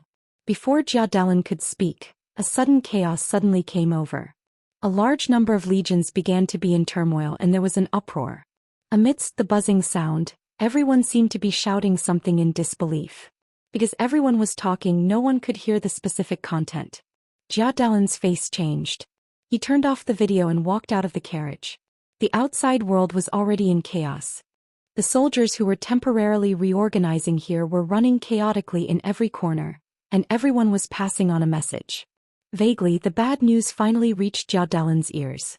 Jia Dalan's brain buzzed and became blank in an instant. In the afternoon of August 24th in Eastern Europe, on the battlefield of Mormons, the Arctic Army and the Bear Army, which had always been known as the Pride of Snow Country, they were all wiped out. Chapter 596. At that moment, it was like entering the cold winter from the sunny early spring. The coldness of the whole world rushed over with ferocious malice. Chaos began to spread without warning. A lot of news, countless analyses and sophisticated plans were completely disrupted at the same time. Jia Dalan's brain was buzzing and the spreading chill attacked his body. His body swayed and he struggled to hold on to the carriage. More and more figures kept running in front of him. They shouted and screamed with panic on their faces. This was also Jia Dalan's mood at the moment. Only the soldiers of Snow Country knew what polar bear meant to Snow Country. Arctic. Polar bear. These were the two armies that had always been at the top since the founding of Snow Country. It could also be said that Snow Country had built these two armies at all costs for many years. Joining these two armies could be said to be the highest honor for all the soldiers of Snow Country. Countless military expenses, the top high-tech equipment, the treatment of ordinary soldiers comparable to that of middle-level officers, and even some special privileges, each of which showed the special nature of these two armies. Almost sparing no effort in training also meant that every soldier of Polar Bear could be said to be a walking arsenal. They were armed to the teeth with real guns and cutting-edge high-tech equipment all over their bodies. Under normal circumstances, even if a team of 5 polar bears were not familiar with each other, they could kill an ordinary reinforced company in just a few minutes with simple cooperation. This was Polar Bear, the strongest elite of Snow Country. To some extent, Snow Country's unstinting propaganda and support for Polar Bear had made all the soldiers of Snow Country believe in their invincible terror and strength. Polar Bear was invincible in the world. This was the belief that the military of Snow Country had always believed in. Many years ago, when Dongqing Wudi first marched into Snow Country, although the Black Dragon Army also defeated the joint forces of the Arctic Army and the Bear Army, and even made them lose their flag in the process of escape, the Black Dragon Army itself also suffered heavy losses. In addition, Snow Country deliberately led all the soldiers to think that it was a strategic retreat and transfer of the military of Snow Country, so the belief of the military of Snow Country was not shaken. After that, it was the top officials of Snow Country who were nervous for a period of time. They tried their best to publicize the strength and sharpness of Polar Bear, so that the army of Snow Country was more convinced. Once the belief was accumulated to a certain extent, it would become a belief. It was different from Zhou State. Everyone in Zhou State also knew that the Border Control Corps was the most powerful army in Zhou State, but it was too large. The major groups in Zhou State also had doubts about Dongqing Wudi. In the past many years, although the Border Control Corps had a high reputation, it had not reached the level of Polar Bear. Moreover, everyone knew that no matter how powerful the Border Control Corps was, there was still the Beihai Corps in Zhou State that was not inferior to the Border Control Corps. In addition, Gu Xingyun had replaced the Li family over the years and Kunlun City was constantly developing. Therefore, although there were constant internal struggles in Zhou State, it had always maintained vitality. In Snow Country, all the troops only had polar bears in their eyes. Many people didn't even know that the Polar Bear Army was actually divided into two armies. The Polar Bear became the religion of the army of Snow Country. It seemed that no one had ever thought that there would be a day when their belief collapsed, and to what extent the morale of the entire Snow Empire would collapse. Jia Dalan held on tightly to the handle of the carriage. The chaotic shouts from the outside world kept coming in, and the first thing that came to his mind was how the Polar Bear Army had been completely annihilated. What was Tyrant doing? What was the Polar Ground Alliance doing? Jia Dalan's heart was suddenly filled with anger. A lot of gunfire suddenly came from the temporarily reorganized army in front of him. Countless artillery fire rang out around Jia Dalan. The earth was shaking and screams and roars of disbelief rang out at the same time. Jia Delin stared blankly at this scene. His brain couldn't react at all and he looked a little confused for a moment. The sudden outbreak of fighting spread to the entire army in an instant. The march of Snow Country was extremely powerful and rude. Wherever the 7th Corps and the 14th Corps passed, there was silence. At this time the two armies were in the wilderness and had not been attacked at all. Then everything in front of them, internal strife. Jia Delin's eyes suddenly went black and he roared angrily, "What's going on?" No one answered his question at all. The fighting broke out completely in a short period of chaos. The 7th Corps, the 14th Corps, every division, every regiment and every company in the densely packed camp, almost everyone held a gun and fired at the opposite side at the same time. A soldier of Snow Country looked blankly at his companions who were fighting.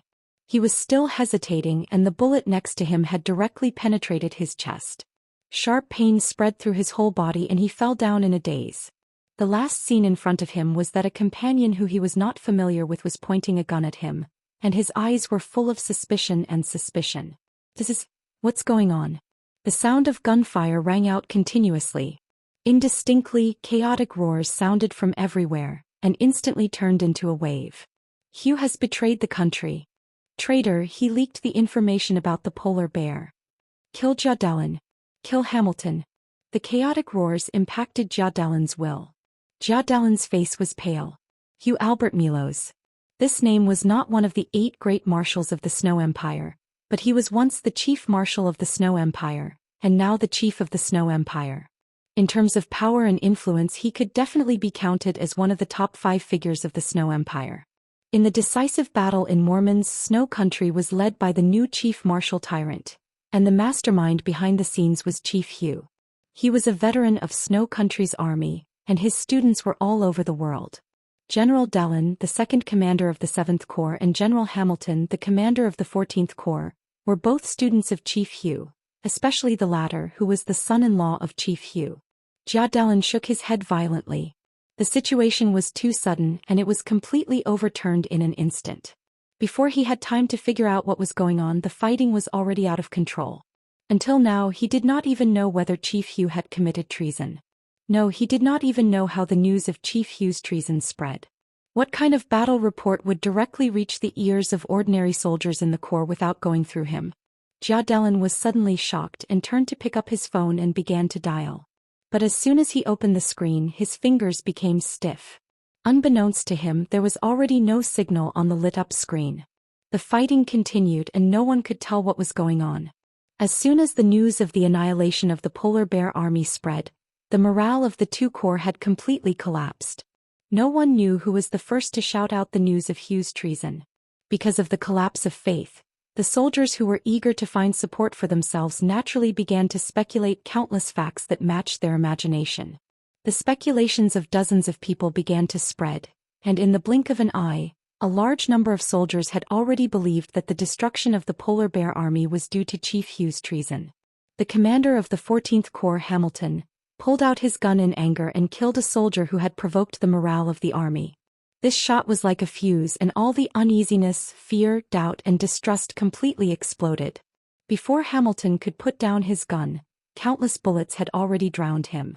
Hamilton's personal guards began to fight back and the fighting was a mess. The nearby panicked soldiers of Snow Country subconsciously joined in. Instinctively they did not even know who they had hit, but in the eyes of those who were observant, countless people could distinguish between friend and foe. Thus the chaotic fighting finally had some order. The rumors spread like a plague. The higher-ups of the 7th Corps and the 14th Corps had followed Chief Hugh to commit treason. The personal guards and confidants of the higher-ups clashed with a large number of soldiers. In the end, the 2 corps could no longer believe whether their comrades around them were on their side or traitors. So the fighting became completely chaotic.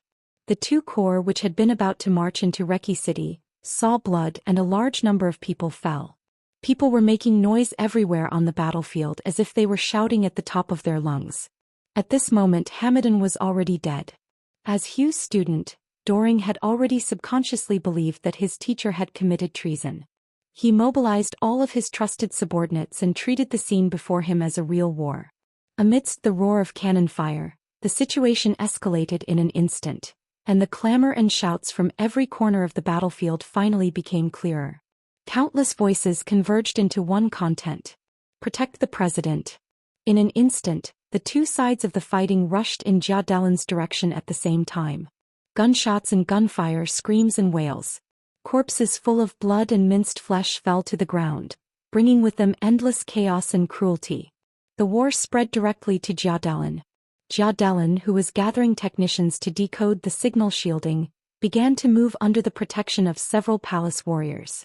Soldiers rushed over from all directions shouting to protect the president. But in such a situation, the elite palace warriors were no longer willing to trust anyone. So in the face of their own country's army, they did not hesitate to start attacking. Lightning and raging fire began to light up. The scene became more and more chaotic. In the despair and anxiety of the end of the world, the technicians finally recovered the new number of the mobile phone. Jia Dalin, who was disheartened, immediately dialed Hugh's number. The phone rang once and was quickly connected. Chief Hugh's tone was as usual. "Mr. President, has Reki City been breached?" Jia Dalin froze for a moment and his heart instantly sank to the bottom. With just one sentence he had already confirmed a fact. Hugh did not commit treason. When the news that the Polar Bear army had been wiped out affected the morale of the army, everything that happened next was a plot that had been secretly planned for a long time. Jia Dalin held the phone. At that moment it was extremely difficult for him to breathe. He planned to use 2 legions to crush the defense of Wulan state. 2 legions, nearly 70,000 people, which was more than enough. But the other side had reached into the military of Snow Country.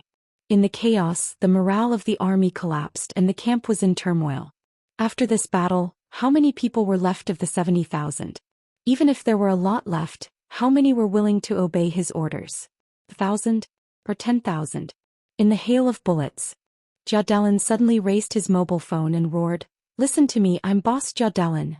Countless bullets and gunfire flew directly over, drowning out his voice. Beside him, several experts of the thunder-shocking realm rushed over to block the bullets. Several other palace warriors pulled Jia Dalin and continued to move. In the panic, it seemed that countless people were touching his body, almost lifting him up. Jia Dalin was burning with anxiety. Countless sweat poured out of his body and he shouted at the top of his voice. The sun fell and shone on the countless blood and bones in the wilderness. The unprecedented high temperature made Jia Dalin's lips dry and cracked. He felt that his body was getting hotter and hotter, as if it was burning every nerve in his body. Finally, his body staggered and fell directly to the ground. "Wait," he said with difficulty, and his breathing seemed to be on fire. "Wait a minute, He had not finished speaking. "President. Mr. President. My God, why?" In countless exclamations of extreme horror, Jia Dalin lowered his head in astonishment. At some point his body really began to catch fire. Thin flames seeped out from every pore of his body, lightly lingering around the surface of his body. An unimaginable heat engulfed his entire body, bringing with it incomparable pain. Jia Dalin opened his eyes and opened his mouth. The next second, countless flames came out of his eyes, mouth, ears, and all over his body. He seemed to struggle to get up. In just a moment the fire rose and President Jia Dalin's body, which was about to get up, suddenly turned into ashes. The ashes were flying in the wind. Jia Dalin had disappeared. The president of Snow Country, who had personally led the expedition, could no longer reach Reki City. And with the direction of the wind, the ashes of his body seemed to float there. The saint warrior looked in the direction where Jia Dalin had disappeared with a dull face. After a long time, a voice with a sobbing tone suddenly sounded. The president was killed. The whole battlefield was silent for a moment. On the low mountain thousands of meters away, in the world of the telescope, the whole battlefield began to distort little by little after the extreme silence. A clamor of voices rose from afar, and an even more tragic battle broke out. The telescope kept hesitating. Countless soldiers were completely swept away in confusion and anger. In their sight, on the large battlefield, the number of people was decreasing at a speed visible to the naked eye almost every moment. The flowing blood was like a river, dyeing the whole wilderness red. The man in the military uniform of Snow Country put down the telescope, shrugged, and said, "Jia Dalin is dead." His tone was nonchalant. However, this news was enough to shock the whole world. August 24th. The president of Snow Country was assassinated in the process of personally leading the expedition to Reki City. From this moment on, the giant hand which had been hidden behind the scenes, finally moved slowly. There was a man sitting next to the man. He quickly sent the news of Jia Dalin's death and said without raising his head, "Do you want to put Rex into the observation area?" There was a notebook in front of him. Countless windows were flashing on the notebook, and one of the windows was already filled with densely packed names. Those were the spies that had been used before or had already been sacrificed. After this battle, even more people would enter the observation area. He clicked on another window. There were very few names in the window, which meant that there were fewer and fewer pawns that they could use. No. The man in the military uniform laughed. From now on, Rex will enter the implementation area. I think he will not be observed for a long time. He took out his mobile phone and dialed a number. The moment the phone was connected, he bent down slightly and said respectfully, "Fortunately, I didn't fail you. The mission has been successfully completed." There was a moment of silence on the other end of the phone, and then a calm male voice sounded. "You've worked hard. Get ready to retreat." Rex. The man in the military uniform held the binoculars and hesitated slightly. "That's not what we should care about. Jia Dalin is dead. From today on, we just need to see how he performs in Snow Country." The man in the military uniform was silent for a moment, then nodded and said, "Got it." He put down the phone, tidied up his military uniform and said to his companions, "Retreat." The army passed through. The sun had set in the broken city. The dim light shone on the temporary base of the Black Dragon army. In the atmosphere of iron and blood, the garrison was full of fatigue but extremely sharp anger. The governor's mansion had been completely destroyed. Sitting in the completely destroyed ruins, Dongqing Wudi looked down at the city under his feet and remained silent. There was a battle report at his feet. At this time, the news that Jia Dalin, the president of Snow Country, was assassinated had spread throughout the Dark World. The battle between the 7th Corps and the 14th Corps had stopped not long ago. The crazy crowd completely lost their minds under the stimulation of Jia Dalin's death. The two corps, which had nearly 70,000 people, ended up with less than 20,000 people. The survivors had almost no fighting spirit. However, Ross State and Oga State sent less than 15,000 troops, and it only took them half an hour to disperse the survivors of the two corps. After this battle, it was certain that Snow Country would abolish the establishment of the 7th and the 14th Corps forever. Of course, the premise was that Snow Country could continue to exist. But now it seemed that whether Snow Country could continue to exist depended largely on the will of Dongqing Wudi. Lieutenant General Wang Qianzhong, the commander of the Black Dragon Army, stood beside Dongqing Wudi and reported the battle damage. "That's about it. Now we have nearly 50,000 people who can fight. If the minister agrees, the Black Dragon Army still has 30,000 available troops, which can arrive as soon as possible. In addition, Marshal Jiang has transferred troops from several other corps of the Border Control Corps. In 3 days, more than 100,000 people from the Pegasus Corps and the Wild Sand Corps will enter Snow Country from Liaodong. Within a week, this number can increase to 200,000. In half a month. Forget it." Dongqing Wudi waved his hand. "Send an order for all the follow-up troops of the Pegasus Corps and the Wild Sand Corps to retreat. Qinzhong, you have to work hard to count the wounded and victims of the Black Dragon Army. The compensation must be in place as soon as possible. You have to keep an eye on this matter personally. No accidents are allowed." Wang Qinzhong hesitated and said subconsciously, "But Marshal Jiang has..." "What?" Dongqing Wudi raised his eyebrows. With a faint smile he said, "Marshal Jiang is far away in the south. Do you still want to order me? I'm still here. Do you think my judgment of the situation is not as good as that little guy's?"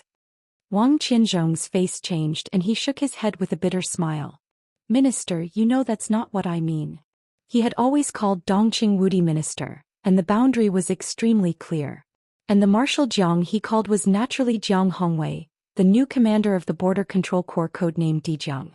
Wang Qinzhong was the former commander of the Arctic Ocean Command and one of the corps generals of the Wang family of Beihai.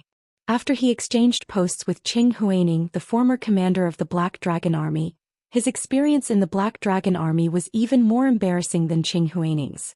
This embarrassment was vividly reflected in Dongqing Wudi's personal expedition to Snow Country. The moment Dongqing Wudi appeared in the Black Dragon Army, the whole Black Dragon Army seemed to have a soul. It was an unparalleled fanaticism. They broke through the Divine Shield Corps and charged all the way. In countless battles, Wang Qianzhong didn't even give any decent orders. He stood beside Dongqing Wudi and was completely a messenger. And it was foreseeable that as long as the battle continued, he would continue like this. Dongqing Wudi glanced at him, waved his hand and said, "You still don't understand. Jia Delin was assassinated. No matter what happens to Snow Country in the future, at least in the chaos, Snow Country is destined to exit miserably. This also means that the war has come to an end. What do we want to do by mobilizing the army at this time? To completely conquer Snow Country? If that's the case, other countries won't agree." He looked into the distance at Kamos, which was 200 miles away. Vaguely, he could almost feel the panic in that city. If we want to deter Snow Country, these people are enough. At least for now, we don't need to do meaningless things. Wang Qianzhong was silent for a while, then nodded and said, "I see. Go and inform the logistics department to make some delicious food, but don't relax. Alcohol is forbidden. You can choose whatever ingredients you want. If you don't have enough, where can you find them in such a big city? Just go and get them. Also, the compensation I mentioned just now must be treated as a top priority. Come over later and visit the injured with me." Dongqing Wudi looked at the sky. The setting sun was like blood. He shook his head and said, "Take a rest tonight. There's no need to worry about defeating Kamos." Wang Qianzhong gritted his teeth, nodded and turned to leave. Not long after he left, Tang Guixing, the vice commander of the Black Dragon Army, came over and called him Marshal with a smile. Dongqing Wudi glanced at him and didn't bother to pay attention to him. He didn't care about being rude to his own people. Tang Guixing was burly and rough in managing the army, but he had always been disciplined. Among the generals and even the colonels of the Border Control Corps, his education was not high, but he fought bravely and paid great attention to military law. His strength at the peak of the thunder-shocking realm was enough to convince the masses. Therefore, his army had always been the one that violated the least rules in the whole Zhongzhou state. He was Dongqing Wudi's confidant when he first entered the Border Control Corps.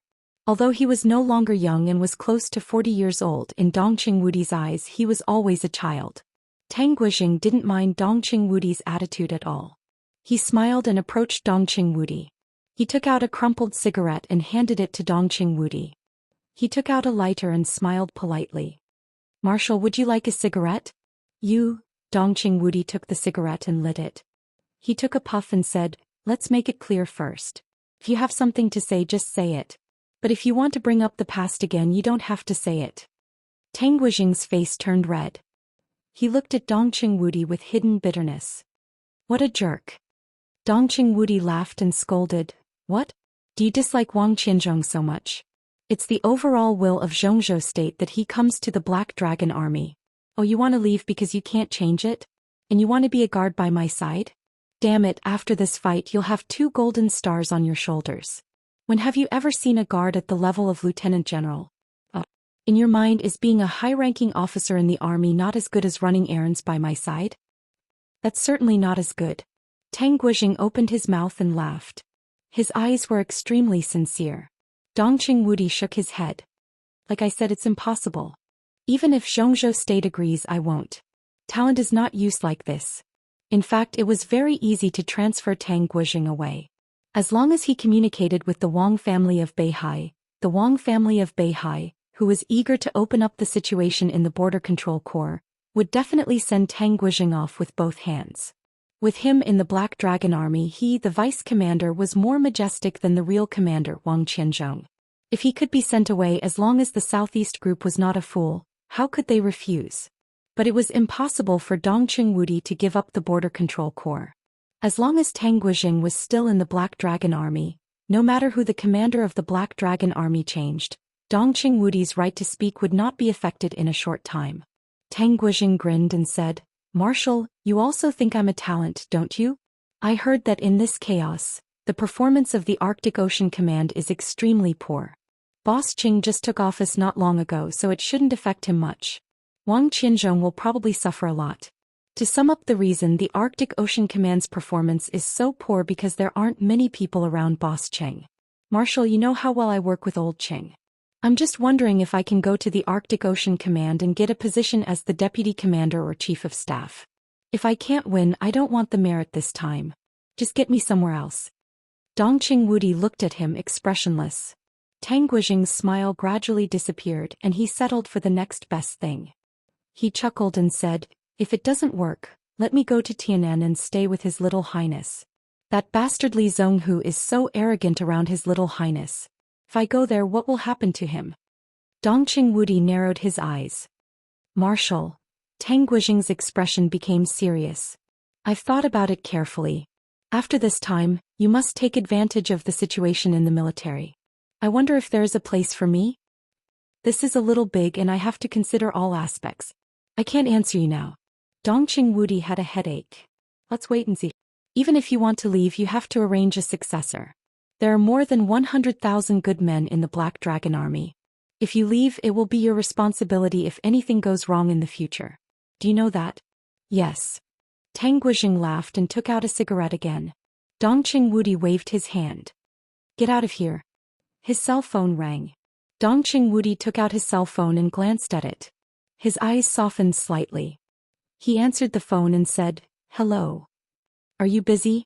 On the phone, Bai Qingqian's voice sounded soft and elegant. "I'm fine." Dongqing Wudi smiled and looked at the setting sun that was no longer dazzling. "I've just taken down Norev City. I can have a good rest tonight. If there are no accidents, the negotiation with Snow Country should arrive tomorrow at the latest." Bai Qingqian hesitated slightly. "Jia Delin's death, is it related to Samsara Palace?" "I don't know." Dongqing Wudi softly interrupted his wife's words. "It's too sensitive to investigate the truth of this kind of thing. Anyway, the facts are right now. As soon as Jia Delin died, Snow Country was destined to exit from the chaos. This time they suffered heavy losses and were in internal chaos. I guess they didn't have the mood to investigate other things." Bai Qingqian agreed. "This is an opportunity. Some time ago our family was under a lot of pressure. Now with this incident we can relieve it. The Southeast group is too aggressive. I'll deal with these things. Don't act rashly." Dongqing Wudi's voice was very light, but it was unquestionable. The noble and elegant Madame Dongqing and the border governor secretary Bai were the same person, but most of the time they were not the same person. Bai Qingqian, who seemed to be gentle and calm, was extremely decisive and fierce in dealing with things. In many cases she was even vicious to her enemies. Whether in Qinzhou or now in Liaodong, although Bai Qingqian was a woman, she was an iron-fisted person who was both respected and feared. Some time ago, because of Dongqing Wudi's transfer of troops, the whole giant group was under unprecedented pressure. In a short time, 3 of Dongqing Wudi's old subordinates had been defeated. If this matter was handled well, it would be enough to quell the aftermath of the transfer of troops. Dongqing Wudi was afraid that his wife was not reconciled and wanted to get something back. Internal strife was different from external warfare. Many things could not be rushed. "I understand." Bai Qingqian smiled. "I'm in Liaodong now. I called you to ask our marshal what support he needs. I promised to make a backup plan." Dongqing Wudi laughed and said seriously, "Thank you, Secretary Bai." The flames of war burned. After the smoke of gunpowder, the husband and wife who had a frozen relationship finally gradually got along and became intimate again. Bai Qingqian was silent for a while and said softly, "You still have to pay attention to your side. This time when you march into Snow Country, there will be no gossip at home, only praise for your merits. But the international voice is not good. At that time, it is inevitable that some people will say that you are cruel and inhuman." "You know, I don't care about that," Dongqing Wudi said lightly. He thought for a moment and continued, "No, I still care. I care about those international comments, but I don't expect them to praise me. I just think they are not cruel enough. I am indeed cruel, but so what? They can say that I am a beast, a butcher and an executioner. It doesn't matter. The more they say, the happier I am. Because when these comments fall into the ears of the enemy, they can clearly realize what kind of person Dongqing Wudi is. I just chatted with President Hua Cheng and he said that we are all people who have no way out. I agree with this. In fact, not only us but anyone who has a concern behind us has no way out. In life, when we carry something, we are destined to move forward. I have you, the Dongqing clan, and hundreds of thousands of troops behind me, so I have no way out. I am the god of massacre. Naturally, I have to kill. I have to kill more people. The worse my international reputation is, the more they will be afraid of me. In this way, the people behind me and my family will be safer. Dongqing Wudi said quietly. His voice was warm, but his eyes were extremely cold. Xianxia, believe it or not, if I fall in Snow Country this time, our father and children, you and me and all the people in the Dongqing clan will die miserably. At that time, none of us will have a good end. He paused and laughed. So I can't fall, and I will never fall. When Tianlan really grows up, I can take over my burden. I will always stand here. As long as I am here, the Dongqing clan and the Bai clan will be there. Bai Xianxia sighed softly, a little absent-minded. Perhaps everyone who reached a high position had this kind of fear deep in their hearts. With fear and concern, they could no longer retreat or compromise. You have an early rest. I'll hang up first. If there is no accident, I will go back with Tianlan. Dongqing Wudi laughed. Bai Xianxia nodded. Hearing that Dongqing Wudi was as silent as ever, she took the initiative to hang up the phone. The setting sun outside the city finally went down. Night fell. Dongqing Wudi put away his mobile phone and slowly stood up. On the evening of August 24th, the news that President Jia Delan of Snow Country was assassinated spread to all corners of the world in the fastest time and made the headlines of various countries. Li Huaqing and the patriarchs of the wealthy families in Reki City looked at the news in astonishment. After repeated confirmations, the whole Reki City instantly became a sea of revelry. At the same time, countless countries in the camp of Snow Country began to call back the troops they had sent to Mormons, and at the same time, they sent envoys with enough weight to Reki City to see Li Huaqing. On this night, the Black Dragon Legion of less than 50,000 people stationed in a city 200 miles away from Kamas. On this night, after the chaotic high-level meeting of Snow Country, which had no leader and facing Dongqing Wudi's increasingly quiet army, everyone finally made the most difficult decision. Snow Country officially gave up Mormons. All the legions that went to Mormons withdrew and reconsolidated their defensive areas. The Foreign Affairs Minister of Snow Country left Kamas in person and paid a visit to Dongqing Wudi. The general trend over Eastern Europe was still roaring. On this night, after Rothschild, the Shadow Throne, the Heroes Club, the Men in Black, the Jiang family of South America, Knights Templars, the Vatican, Violet, Morton, and other major forces left one after another, Snow Country, one of the world's superpowers, finally admitted defeat and left with a heavy price in the chaos. The end was in sight. The border of Eisen Federation was completely desolate. When the battle in Mormons was at its most stalemate, Eisen Federation almost sent out most of its troops. The Federation, which was empty inside, was crushed by Li Tianlan again. Now the whole country was almost in a state of defenselessness. It was cold and quiet, looking extremely miserable. The fluttering white robe quietly crossed the border of the Eisen Federation and continued moving forward. The red dagger hung on the hem of her white dress, swaying gently as she walked, flashing with red arcs of light. When she was about to enter Snow Country, Li Shi took out a positioning device. On the small screen, a red light spot was flashing gently. Li Shi operated it casually and planned a clear route. Then she moved faster than before. That place was the gathering place of all the forces of Kunlun City in Eastern Europe. In the 20 years since the rise of Zhongzhou State, Kunlun City, which had no background, wholeheartedly consolidated its position in Zhongzhou State. In the extremely important Eastern Europe, it did not even leave a base. Among all the major forces, Kunlun City might be the only one that had to rely on positioning devices to gather in the wilderness. The scattered team of only a few hundred people set up a small camp in the wilderness. When Li Shi responded to the reconnaissance signal and came over, an extremely ugly man with a broken arm led everyone to greet her. "Madam, I'm Bloody Hand." The old man with a broken arm bowed slightly and said in a respectful tone. He was an expert at the peak of the thundershocking realm, close to the half-step invincible realm. Before Li Shi officially arrived at the theater of operations, he was the commander-in-chief here. Li Shi glanced at him indifferently, and there was no expression on her delicate and beautiful face. The wind blew over. In the increasingly awkward atmosphere, she suddenly said, "Is everyone here?" "Yes." Bloody Hand also seemed a little embarrassed. Madam, although there are few people here, I can guarantee that they are all elites of Kunlun City. Li Tianlan can lead hundreds of people to defeat the 6 groups of Snow Country, and we also... You? Li Shi glanced at him.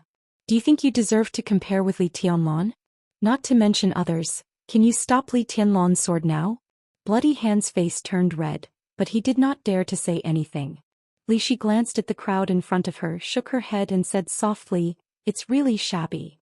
Bloody Hand gave a wry smile and did not know what to say. After all, Kunlun City's rise was too short, and it did not pay enough attention to the outside of Zhongzhou State. Judging from the performance of the chaos in Eastern Europe, any second-rate force in the Dark World that had developed for a long time seemed to be much calmer than Kunlun City. Hundreds of people met in the wilderness. Thinking about it carefully, it could be said as a joke. Madam, although Kunlun City has no foundation in the outside world now after this victory, Bloody Hand braced himself to say, and then his words were directly interrupted by Li Shi. "Oh," Li Shi suddenly said. Bloody Hand looked up in amazement. In his sight, Li Shi's eyes were clear and bright, crystal clear, like the stars in the night sky. Bloody Hand blinked. "What? I mean, Kunlun City will not win in Eastern Europe." He thought of today's intelligence.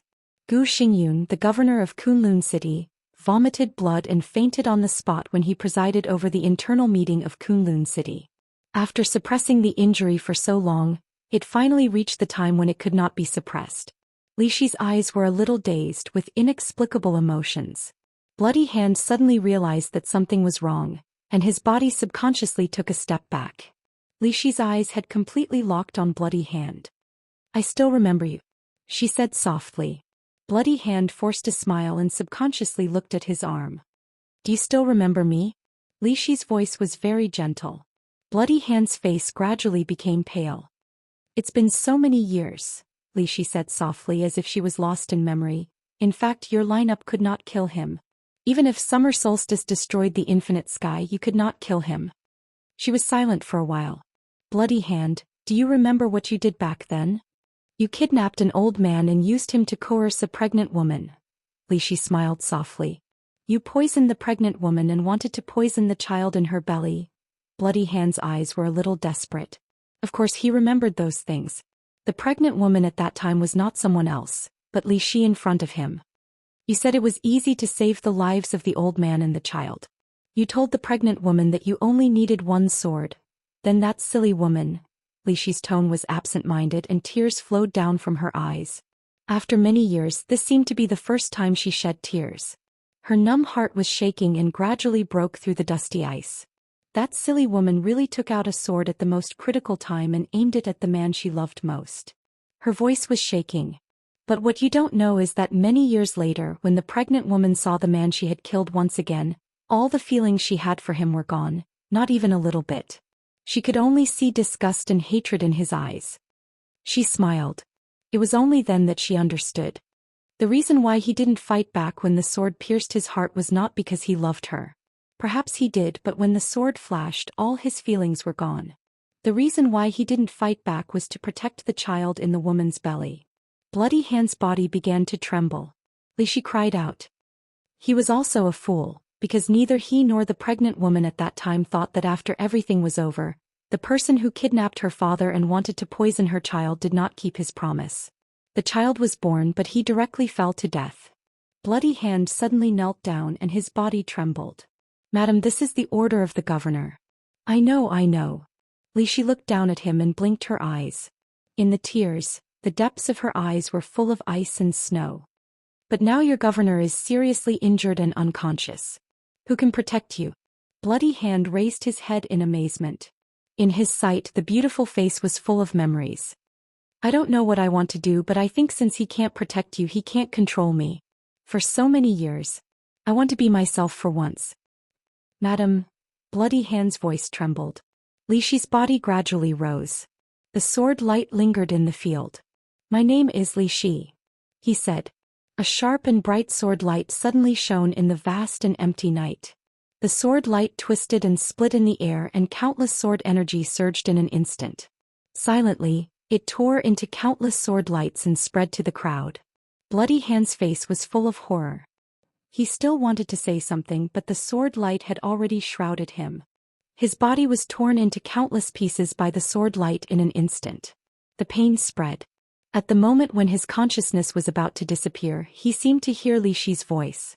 But what you don't know is that it was not my child who fell to death that year. The eternal darkness swallowed everything. Under the sword, hundreds of elites left by Kunlun City in Eastern Europe turned into minced meat in an instant. Li Shi fell to the ground and her white clothes fluttered. At this moment she was herself. Her eyes looked in the direction of Mormons, thinking about everything in the past. The end had begun. Li Shi took a step forward and whispered to herself, "I'm coming." Chapter 597. The flames of war spread from Mormons. Up to now, the area dozens of miles around Mormons had been full of battlefields and the army of snow country. Nearly 400,000 troops rushed to Mormons in an endless stream. The mountains and plains were covered with soldiers preparing for war. In a large-scale war, the extremely cruel fact for any expert had been clearly displayed. So what if he was in the invincible realm, even if he was at the peak of the invincible realm? Even if he was the chosen one, how many could the sword of the chosen one kill when 400,000 troops came all over the mountains and plains? Li Tianlan didn't remember how many people he had killed. He had even forgotten how long he had been fighting. Entering snow country and approaching Mormons was the beginning of entering hell. The vast army rushed to Mormons. Their lone army was also rushing to Mormons. Hundreds of thousands of troops were scattered in every corner around Mormons. Li Tianlan couldn't hide it all. They first put on the military uniforms of snow country and mixed into the crowd. They were completely exposed when they moved less than 20 miles forward. The battle broke out almost without any hesitation. A large number of troops rushed to Mormons, and the whole legion turned around and charged at Li Tianlan and the others at the same time. It was a confrontation between dozens of people and tens of thousands of people. In the splashing blood, Li Tianlan was at the forefront, trying to penetrate the iron wall of soldiers in front of him. Blood flowed out in the wilderness. As soon as the formation of the First Legion became scattered, the Second Legion had rushed up again. Frenzied, angry, and desperate roars and the sound of gunfire echoed in his ears. In order to save physical strength, Li Tianlan had given up using a sword most of the time. The endless army around him meant an endless supply of weapons and ammunition. The people around him were getting fewer and fewer. The last dozens of people surrounded him and kept rushing forward. Dense soldiers rushed up with red eyes, and Li Tianlan's speed was getting slower and slower. Great fatigue kept eroding his will. The idea that he couldn't get out kept emerging from his heart, but he suppressed it. Li Tianlan didn't feel anything when he set off from Reki City, defeated the 6 legions, ran for thousands of miles and killed the 6 marshals of Snow Country. The moles of Samsara Palace lurking in the legions of Snow Country always made the most ingenious response at the most appropriate time. At that time, although Li Tianlan felt the pressure, it was far from unbearable. In many cases, with the cooperation of countless moles, he could be considered to be at ease. Only now did he truly feel the effects of war. Not only him but everyone, including General Yi of the 9th Heaven of Zhongzhou State, participated in such a large-scale war for the first time. Endless waves of soldiers pounced forward. The sound of gunshots rang out incessantly and blood splattered everywhere. Layers and layers of corpses piled up on the ground. It was as if there was no end to the number of soldiers that could never be completely killed. They were like an endless wave of frenzied wolves. Being in the midst of them, one would feel an almost suffocating pressure at every moment. The soldiers behind him surrounded him again. There was still no end to the soldiers in front of him. His heart was beating wildly. Li Tianlan, who was gasping for breath, held the machine gun and kept shooting. The muzzle spat out tongues of fire and the bullets were thrown out like long whips. There was no need to aim. The bullets would hit the target at every moment. Someone fell down and was trampled into meat paste. Behind him there were still many ferocious and angry faces. They rushed up and fell down. Countless people and countless faces seemed to become exactly the same. Li Tianlan felt dizzy. He couldn't get out. When the thought echoed in his heart again, endless thunder had already burst out around him. The dazzling lightning turned into electric arcs one after another. Yi, whose palms were covered with blood and his fingers were so badly cut that even his bones could be seen, pulled the bowstring.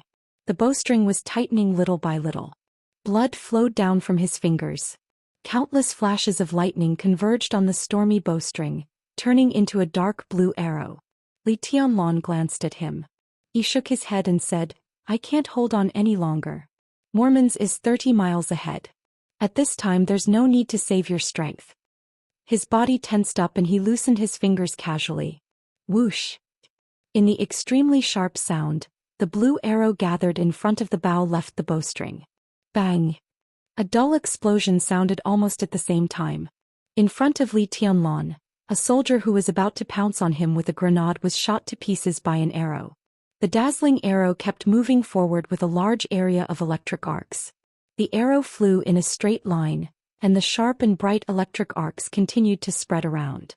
The power of this arrow, which was enough to kill someone at the peak of the thunder-shocking realm or even an ordinary half-step invincible realm, was constantly dispersed. When it fell on ordinary soldiers, it was completely fatal. In the blink of an eye, the blue arrow kept shooting soldiers one after another. It had flown dozens of meters in the crowd. The electric arcs lingered not only in a straight line, but also along the way. All the soldiers nearby lost their lives under the electric arcs. Perhaps some people survived, but there was no such thing as luck on the battlefield. The soldiers of Snow Country, who had completely gone mad, rushed over under the command of the officers at all costs. In a flash, they trampled the wounded who fell on the ground to pieces. In the real despair, the fierceness of the soldiers of Snow Country had been completely stimulated. In front of Li Tianlan, the faces of every soldier of Snow Country were full of fear of death, but also with hysterical ferocity. He shot the arrow and didn't even bother to look at the result. The rainstorm string, which was famous in the dark world, flashed with silver light. The whole bow began to stretch in his hand and the silver light flickered slightly. The extremely old and heavy bow began to elongate, becoming slender, ferocious and extremely dangerous in the silver light. He held the rainstorm string, which had completely changed, and pulled the bow. The blue electric arcs began to twine in his bloody hands again. "Young master, take a break. Let me do it." Li Wangxing rushed to Li Tianlan's side and said in a hoarse voice. His silver-gray robe was spotless in the chaos, and lines of faintly flashing lines were shining on the robe. This was his four spirits armor, Black Tortoise, codenamed Immortal. The Black Tortoise armor did not have the stealth of Azure Dragon or the extreme lethality of Vermilion Bird. It was known as Immortal, which represented absolute defense. When the lines on this silver-gray robe were all lit, it could even withstand the full attack of an invincible realm expert. When they left Reki City, Li Wangxing once wanted to give this robe to Li Tianlan. He didn't say much at that time, but Li Tianlan didn't take it. Along the way, Li Tianlan had been fighting in the front. When they were about to approach Mormons, Li Wangxing obviously had to go all out to cooperate with Yi. They led Azure Dragon, Vermilion Bird, Black Tortoise, and all the members of the Terracotta Army to completely break through the Snow Country Army in front of them. Li Tianlan shook his head. The surroundings were too chaotic and he almost had no energy to speak loudly.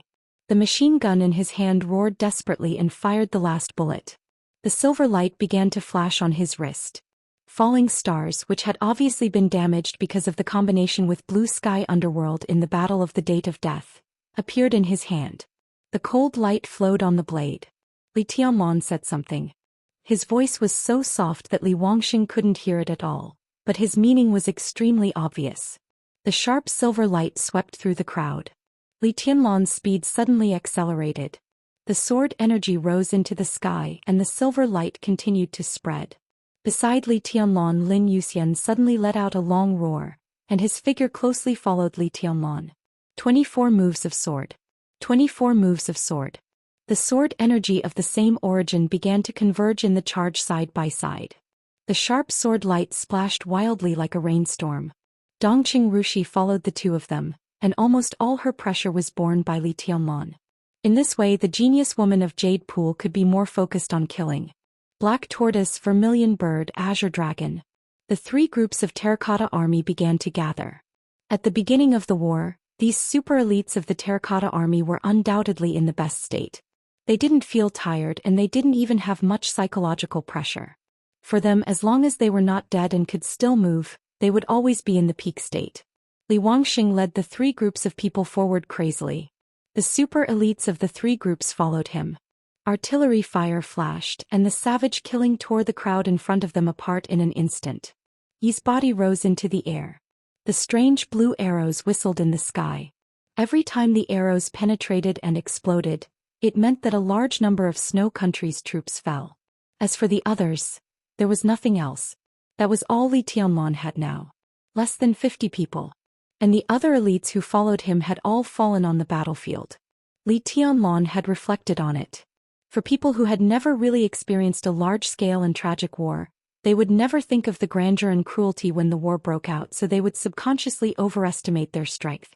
In fact, this lone army of hundreds of people did play an unexpected role.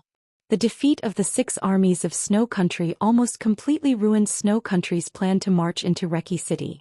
Because of this, Snow Country mobilized all its troops and began to attack Mormons when no one faced that strange failure. At this moment, there were less than 50 people around Li Tianlan, but they gathered in the battlefield of hundreds of thousands of people. Not to mention that not all of these 50 people were top experts.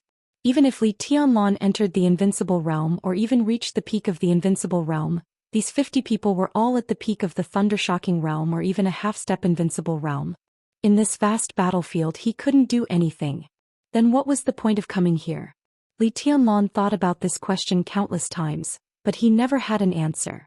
Perhaps the most sensible thing to do was to return to Reki City after he defeated the 6 armies of Snow Country.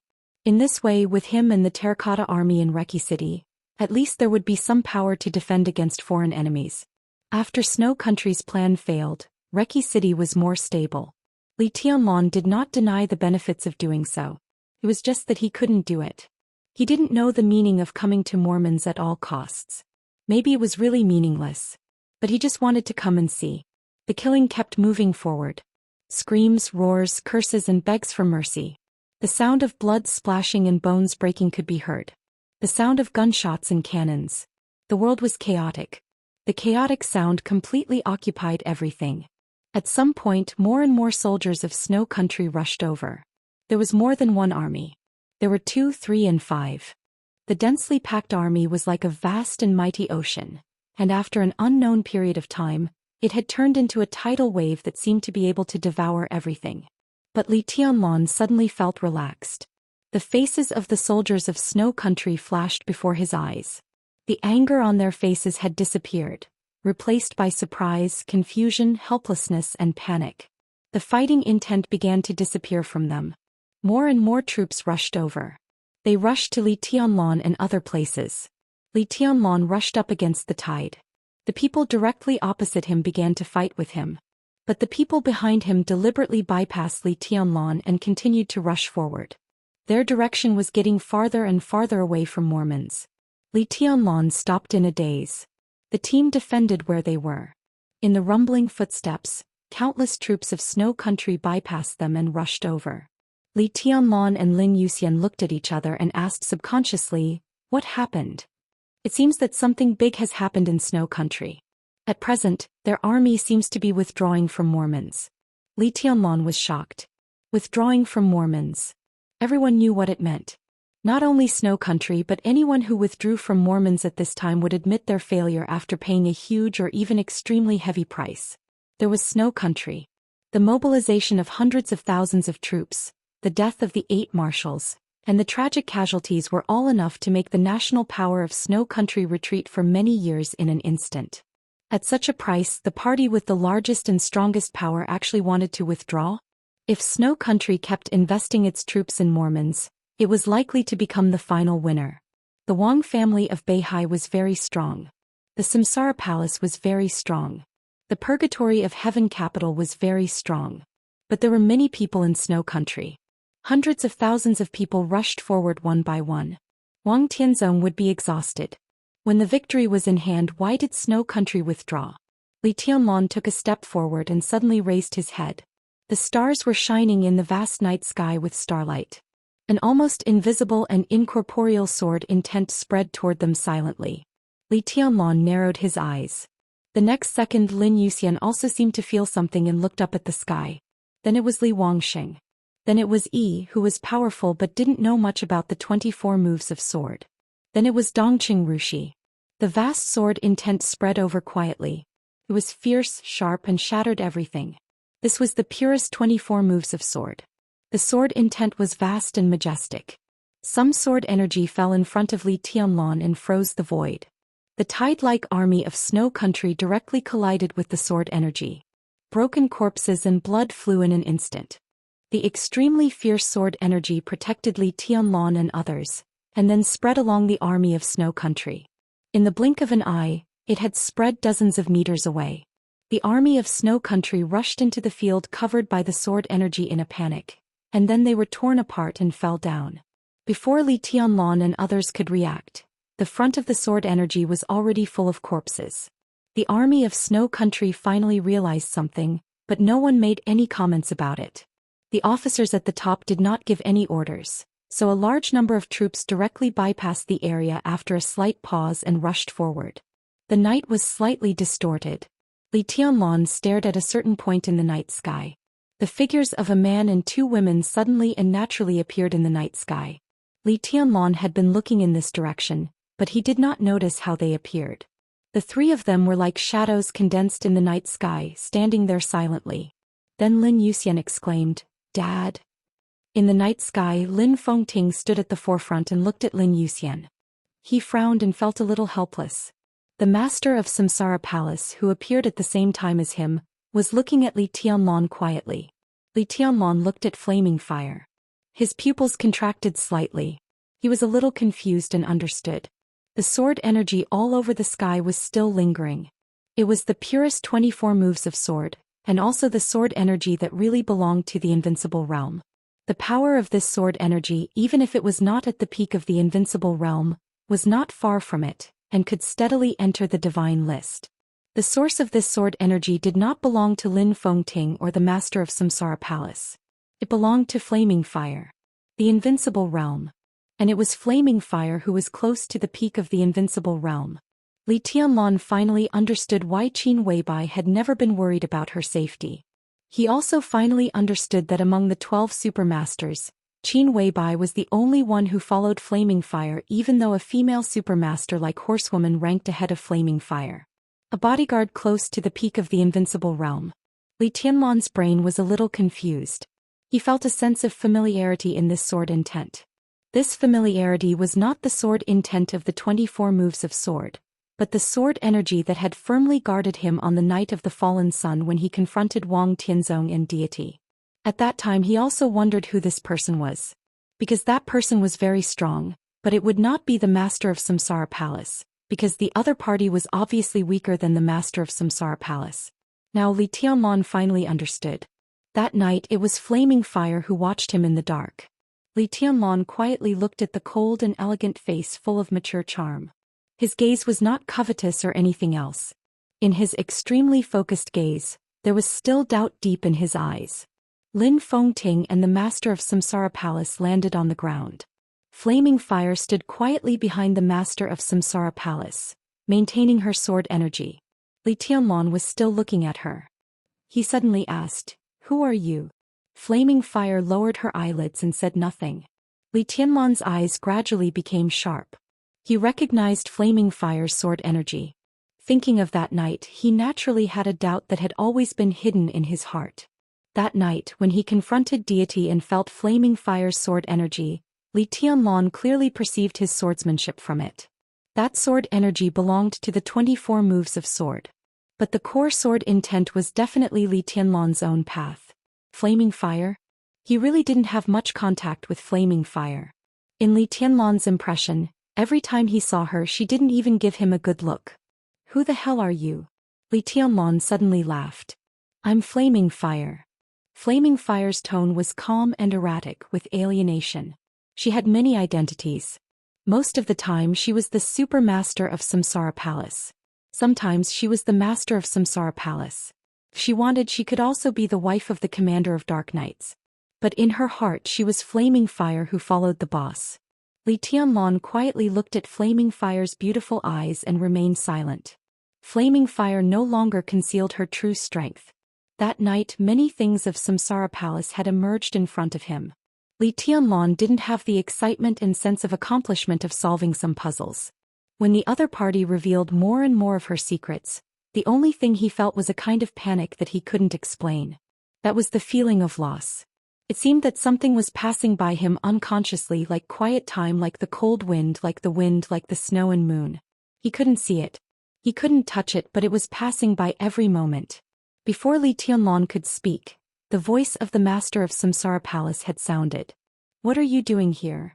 Her voice was quiet and a little cold. Li Tianlan glanced at her and he looked a little hesitant. When the war broke out, he woke up from the hypnosis state, which even included his meeting with the master of Samsara Palace. Now he couldn't even be sure whether his memory of the night he met with the master of Samsara Palace was true or not. Li Tianlan shook his head. "I want to see it. If you have seen it, then let's go," the master of Samsara Palace said coldly. Li Tianlan looked at her quietly and didn't speak. Around them, countless troops of Snow Country rushed over. Inside the sword energy, the atmosphere was a little cold. Lin Fengting coughed, gave Lin Yuxian a wink and walked in another direction. Lin Yuxian touched his nose and followed his father. Li Wangxing and Yi led the terracotta army. Dongqing Rushi also wanted to go, but she didn't know where to go. She took 2 steps casually.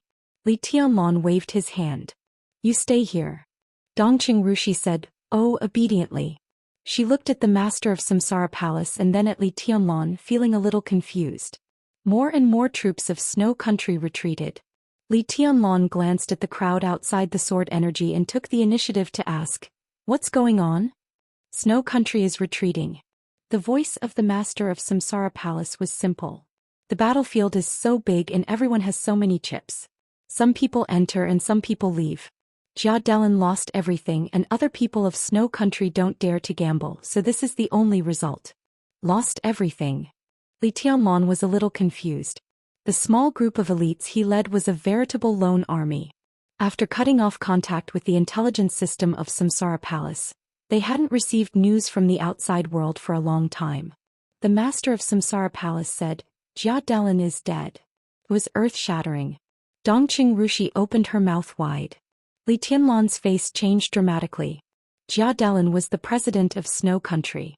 It was self-evident what his death meant to the whole situation of Snow Country and Eastern Europe. The news was so shocking that Li Tianlan couldn't figure out the series of possible consequences caused by it for a while. But in this way, there seemed to be a reasonable explanation for the retreat of Snow Country.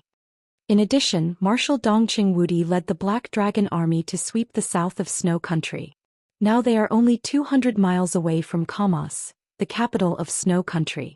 Marshal Dongqing once said that he would take down Kamos within 24 hours and had tea with Jia Delin in the palace of Snow Country.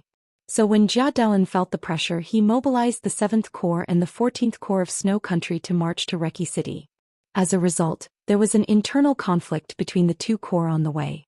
Jia Delin was assassinated in the chaos. Faced with this situation, other high-level officials of Snow Country made the decision to give up Mormons and transfer the nearby troops back to defend against Marshal Dongqing. The master of Samsara Palace paused and whispered, "Snow Country is finished." Li Tianlan was silent for a long time. He didn't expect that Jia Delin would be assassinated. And he didn't expect that Dongqing Wudi would send troops to Snow Country. There were too many details hidden in the concluding words of the master of Samsara Palace. Li Tianlan thought quietly and his heart was complicated. How could there be no risk in a war? Even the victorious generals would be defeated and killed. Snow Country was a superpower with a particularly strong military force. If Dongqing Wudi sent troops to Snow Country and won, it would be a great achievement. But if he failed, he would be doomed eternally. As a result, he did so. It had been less than 24 hours since the war in Eastern Europe broke out. Dongqing Wudi, who was in Yuzhou, had fought to a place less than 200 kilometers away from Kamos. What did this mean?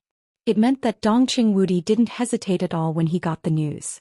He set off in the shortest time, gave the order in the shortest time, assembled the army in the shortest time, and launched the war in the shortest time. At that time, Li Huaqing, who was in Reki City, was not in danger. And his actions were too late to stop any meeting. Li Tianlan naturally knew the risks he had to bear. He turned his head and looked in the direction of Mormons. What was the man who was taking root in Snow Country and approaching Kamos, the capital of Snow Country, thinking at this moment? A warm little hand held Li Tianlan's palm. Dongqing Rushi blinked at him and whispered, Dad is here. Yes. Li Tianlan whispered. He's here. The master of Samsara Palace quickly glanced at the hands of Li Tianlan and Dongqing Rushi and said calmly, "This is not a battlefield you can participate in now. I told you that the final battle has nothing to do with you. Go back." "But," Li Tianlan said without hesitation. "I said that even if it's meaningless for me to come here, I have to see it." He paused for a moment before he continued. The master of Samsara Palace's voice trembled slightly. "Kimi?" Li Tianlan didn't speak. "No matter who I see." The master of Samsara Palace laughed self-mockingly. "After the war, Little Bai will come back to you. You want to see Mr. Lin and now you see him. You want to see me and now you see me. You want to see Flaming Fire and Flaming Fire is also here. As for Tribulation, he's not in Mormons now. He left after killing Arsis and 3,000 of the most elite saint warriors of the Vatican. His whereabouts are unknown. Except for these, there should be no one worth seeing in Mormons now. I still have to see." Li Tianlan's tone was calm. "Let it go back." The master of Samsara Palace's voice suddenly rose and became sharp. Li Tianlan looked into her eyes without fear. "Why?" The master of Samsara Palace's chest rose and fell gently. "I brought people here and sacrificed hundreds of lives. I'm not sure if it's meaningful, but now I'm going back without entering Mormons." Li Tianlan laughed self-mockingly. "Then it's really meaningless. Even if you go to Mormons, you can't do anything." The master of Samsara Palace's voice was cold and almost mean. "Then I want to go too," Li Tianlan said quietly. He didn't emphasize anything, but he had to go to Mormons. This idea was so strong that he couldn't tell why, but he just wanted to go regardless of everything. The master of Samsara Palace's eyes were in a trance. It was still dark in front of her. But the boundless deep everlasting night seemed to be covered with flying snow. The vast whiteness shrouded them, dispelling time. That night many years ago she seemed to be standing in the snow, stopping that man. "Don't go, please. I brought people here. What's the point of going back now? Even if you go, you can't do anything." "Then I want to go too." Time flew. Countless pictures began to overlap. The master of Samsara Palace laughed. Her eyes were extremely sad. She didn't know if she was wrong today, but she was wrong back then. In the snow that year he went to the place he wanted to go. After all, it was meaningful. The meaning of everything was the end. He arrived there. Then he died in her arms. "Go back," the master of Samsara Palace murmured.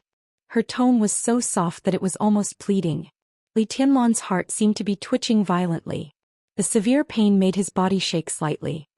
He looked at the master of Samsara Palace's eyes and said in a hoarse voice, "I won't go back and I have a request." "What?" The master of Samsara Palace was in a daze. "Let me." He stared deeply into the master of Samsara Palace's eyes. "Look at your face." The master of Samsara Palace's body stiffened for a moment. Flaming Fire's body also stiffened for a moment. Time was short. Every minute and every second. After a long time, the master of Samsara Palace nodded gently. "Okay." Li Tianlan's hand trembled. The master of Samsara Palace reached out and took off her cloak. She put her palm on the mask in front of her and slowly took it off. The true face of the master of Samsara Palace appeared in front of Li Tianlan. Time seemed to be passing mercilessly. The face in front of him was a little swollen and the skin was loose. But the facial features were delicate and he could vaguely see the appearance of the past. The master of Samsara Palace looked at Li Tianlan and smiled. "Am I disappointing you?" Li Tianlan shook his head. He was really not disappointed, but somehow his heart was empty. The master of Samsara Palace put on the mask again. Li Tianlan took a step back and almost fell into Dongqing Rushi's arms. In the faint sound of the wind, he murmured in a low voice. Only Dongqing Rushi could hear it. "It's all fake." His weak body struggled twice and barely recovered his strength. The mighty army of Snow Country was still retreating. The boundless crowd spread over from afar and there was no end in sight. Vaguely, the fight in Mormons ahead was still going on. Li Tianlan straightened up and said with difficulty, "Enter the city." "I told you can't go. This place has nothing to do with you." The master of Samsara Palace frowned. "I told you enter the city." Li Tianlan suddenly became extremely furious. His eyes were red and he stared at the master of Samsara Palace. His face was even a little ferocious. Enter the city. The master of Samsara Palace's body shook slightly and she lowered her head. Flaming fire stood beside her, motionless. Li Tianlan ignored her and strode in the direction of Mormons. A faint sigh rang out behind him. The voice of the master of Samsara Palace was quiet and cold. Then enter the city. In the war and smoke thousands of miles away, the reunion of the father and son was not reprimanded as others had imagined. The sword energy filled the eyes of the father and son. The figures of Lin Fengting and Lin Yuxian disappeared from everyone's sight. Lin Fengting looked at the retreating army of snow country in front of him and was silent for a long time. Then he shook his head. I didn't let you come, but you still came. How do you feel along the way? Lin Yuxian was stunned. He opened his mouth but did not make a sound. He stood where he was, deep in thought. How did he feel? He had too many feelings along the way. He thought he could describe all his emotions, but when the words came to his mouth he did not know how to say them. The scenes replayed in his mind. Li Tianlan ordered to set off in the conference room of Reki City. In the pervading flames of war, his figure stood on the roof of the car. Under the illumination of the sword light, the team of hundreds of people broke through the defense line of the army. The roaring marshal fell to the ground with his eyes open. Countless feelings and words were brewing in his heart, but he really did not know what to say for a while. If you can't say it, it seems that you really have feelings. Lin Fengting laughed. Do you remember the question I asked you before the chaos in Eastern Europe? Yes. Lin Yuxian hesitated and nodded. Before the chaos in Eastern Europe broke out, he met Li Tianlan as Qin Weibai's younger brother and awkwardly called Li Tianlan, who was younger than him, brother-in-law. At that time, Lin Fengting once told him to think about his future path. Have you thought about it? Lin Fengting looked at his son with soft eyes. Lin Yuxian hesitated and whispered, Dad, I want to stay in Zhongzhou State in Tianan. Lin Fengting sighed softly. The reason why he did not let Lin Yuxian participate in the current chaos was that he did not want to let him face life and death that no one could control, and he did not want to hear Lin Yuxian's current decision. The extremely wild war was enough to burn everyone's will. The Lin clan was hiding from the world. However, the wild and passionate battle could burn Lin Yuxian's mind. The war was like a raging fire burning everything. It could be foreseen that Lin Yuxian would experience a lot in the future. How could a person who had experienced these be willing to hide from the world? Lin Yuxian had a lot of feelings tonight. He might not be able to say these feelings clearly now, but they were enough to prompt him to make a final decision. I'm really tired. Lin Fengting shook his head. Dad.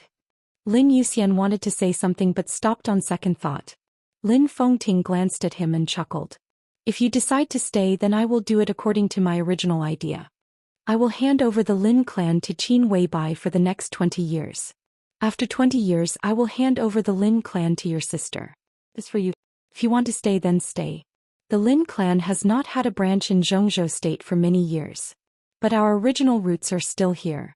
At this moment he thought of the luck that the master of Samsara Palace had mentioned, the white mist in the manor, and Li Tianlan who carried the dragon vein on his back.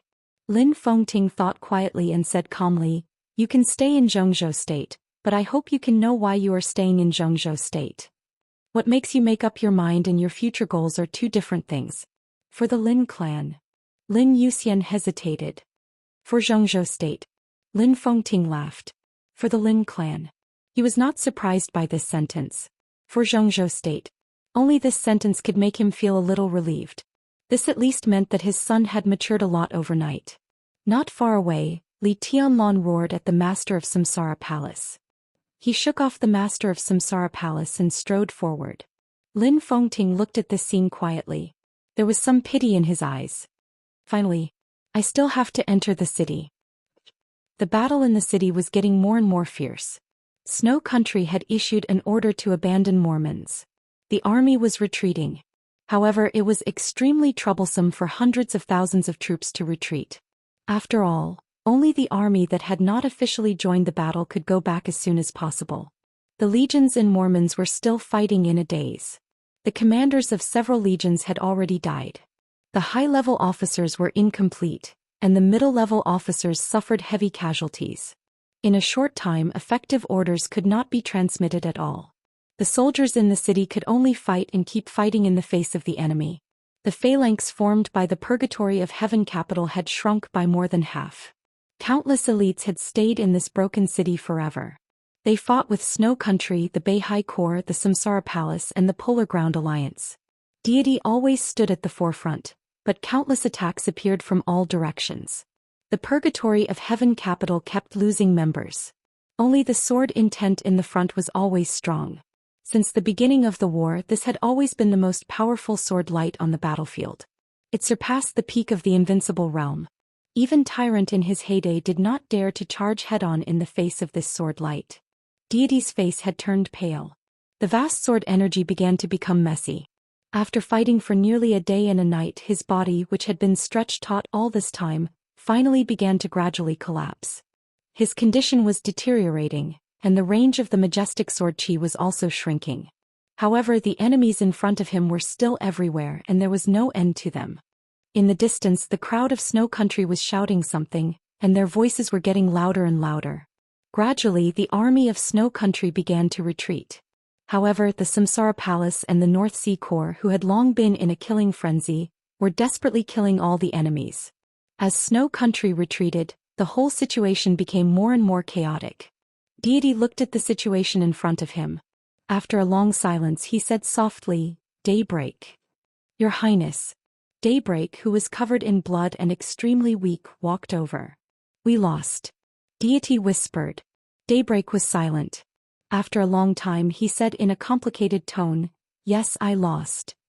I don't like this kind of battlefield because in this kind of battlefield, even if you want to admit defeat, you can't." God said softly, "But there is still a chance after all. Snow Country is leaving and we admit defeat. This is our only chance." Daybreak looked up at Deity. Deity's face was full of exhaustion. "So, admit defeat. Take advantage of the chaos, let's retreat." Before he could finish his words, he suddenly stopped. At that moment, his pale face became paler. As if he had seen something incredible, he raised his head and looked at the sky in the distance. The next second, almost everyone seemed to feel something and looked up at the same time. Outside the city, the master of Samsara Palace, who was about to enter the city, raised her head, and her eyes gradually became hot. Li Tianlan's eyes were bright. Lin Fingting's expression was complicated. Tyrant kept rubbing his wristband in the city. Cheers gradually appeared in the Wang family of Beihai. An incomparably quiet atmosphere suddenly appeared on the battlefield. Everyone was looking at the sky in the distance. The sky in the distance was moving. To be exact, it was tearing. The vast world seemed to have completely disappeared in an instant. The unimaginably majestic sword energy surged from afar like a tsunami. The sword energy tore the sky into the shape of a sword. The sword light was flying. Thousands, hundreds of thousands, hundreds of thousands. Countless sword lights were burning in the night. The whole distant sky was lit up. Countless sword lights were flying in the air, almost occupying the whole world. There were more and more sword lights. They were dense and spread all the way from the sky to the earth, like a storm that could swallow heaven and earth. The storm was getting clearer and clearer. Swords appeared clearly in everyone's sight one after another. Countless sword shadows danced and shuttled back and forth between heaven and earth, spanning thousands of meters. In the magnificent sword curtain that covered heaven and earth, there seemed to be someone walking in the sky, 1,000 meters in one step.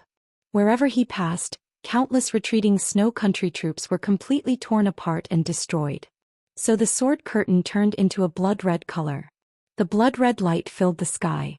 Daybreak was dumbfounded. Deity's body trembled slightly. Everyone was staring at the figure in the sword curtain. "The chosen one," Deity's voice sounded with great pressure and difficulty. Plains, mountains, seas, heaven and earth. They were all under his feet. On the night of August 24th, when Snow Country admitted defeat and left completely. From Reki City to Mormons. After crossing thousands of miles, the only chosen one in several eras officially entered the arena. In the scarlet sword curtain that spread over the whole world, he, known as the Sword Emperor, stood at the highest point, overlooking countless years and countless eras. Supremacy.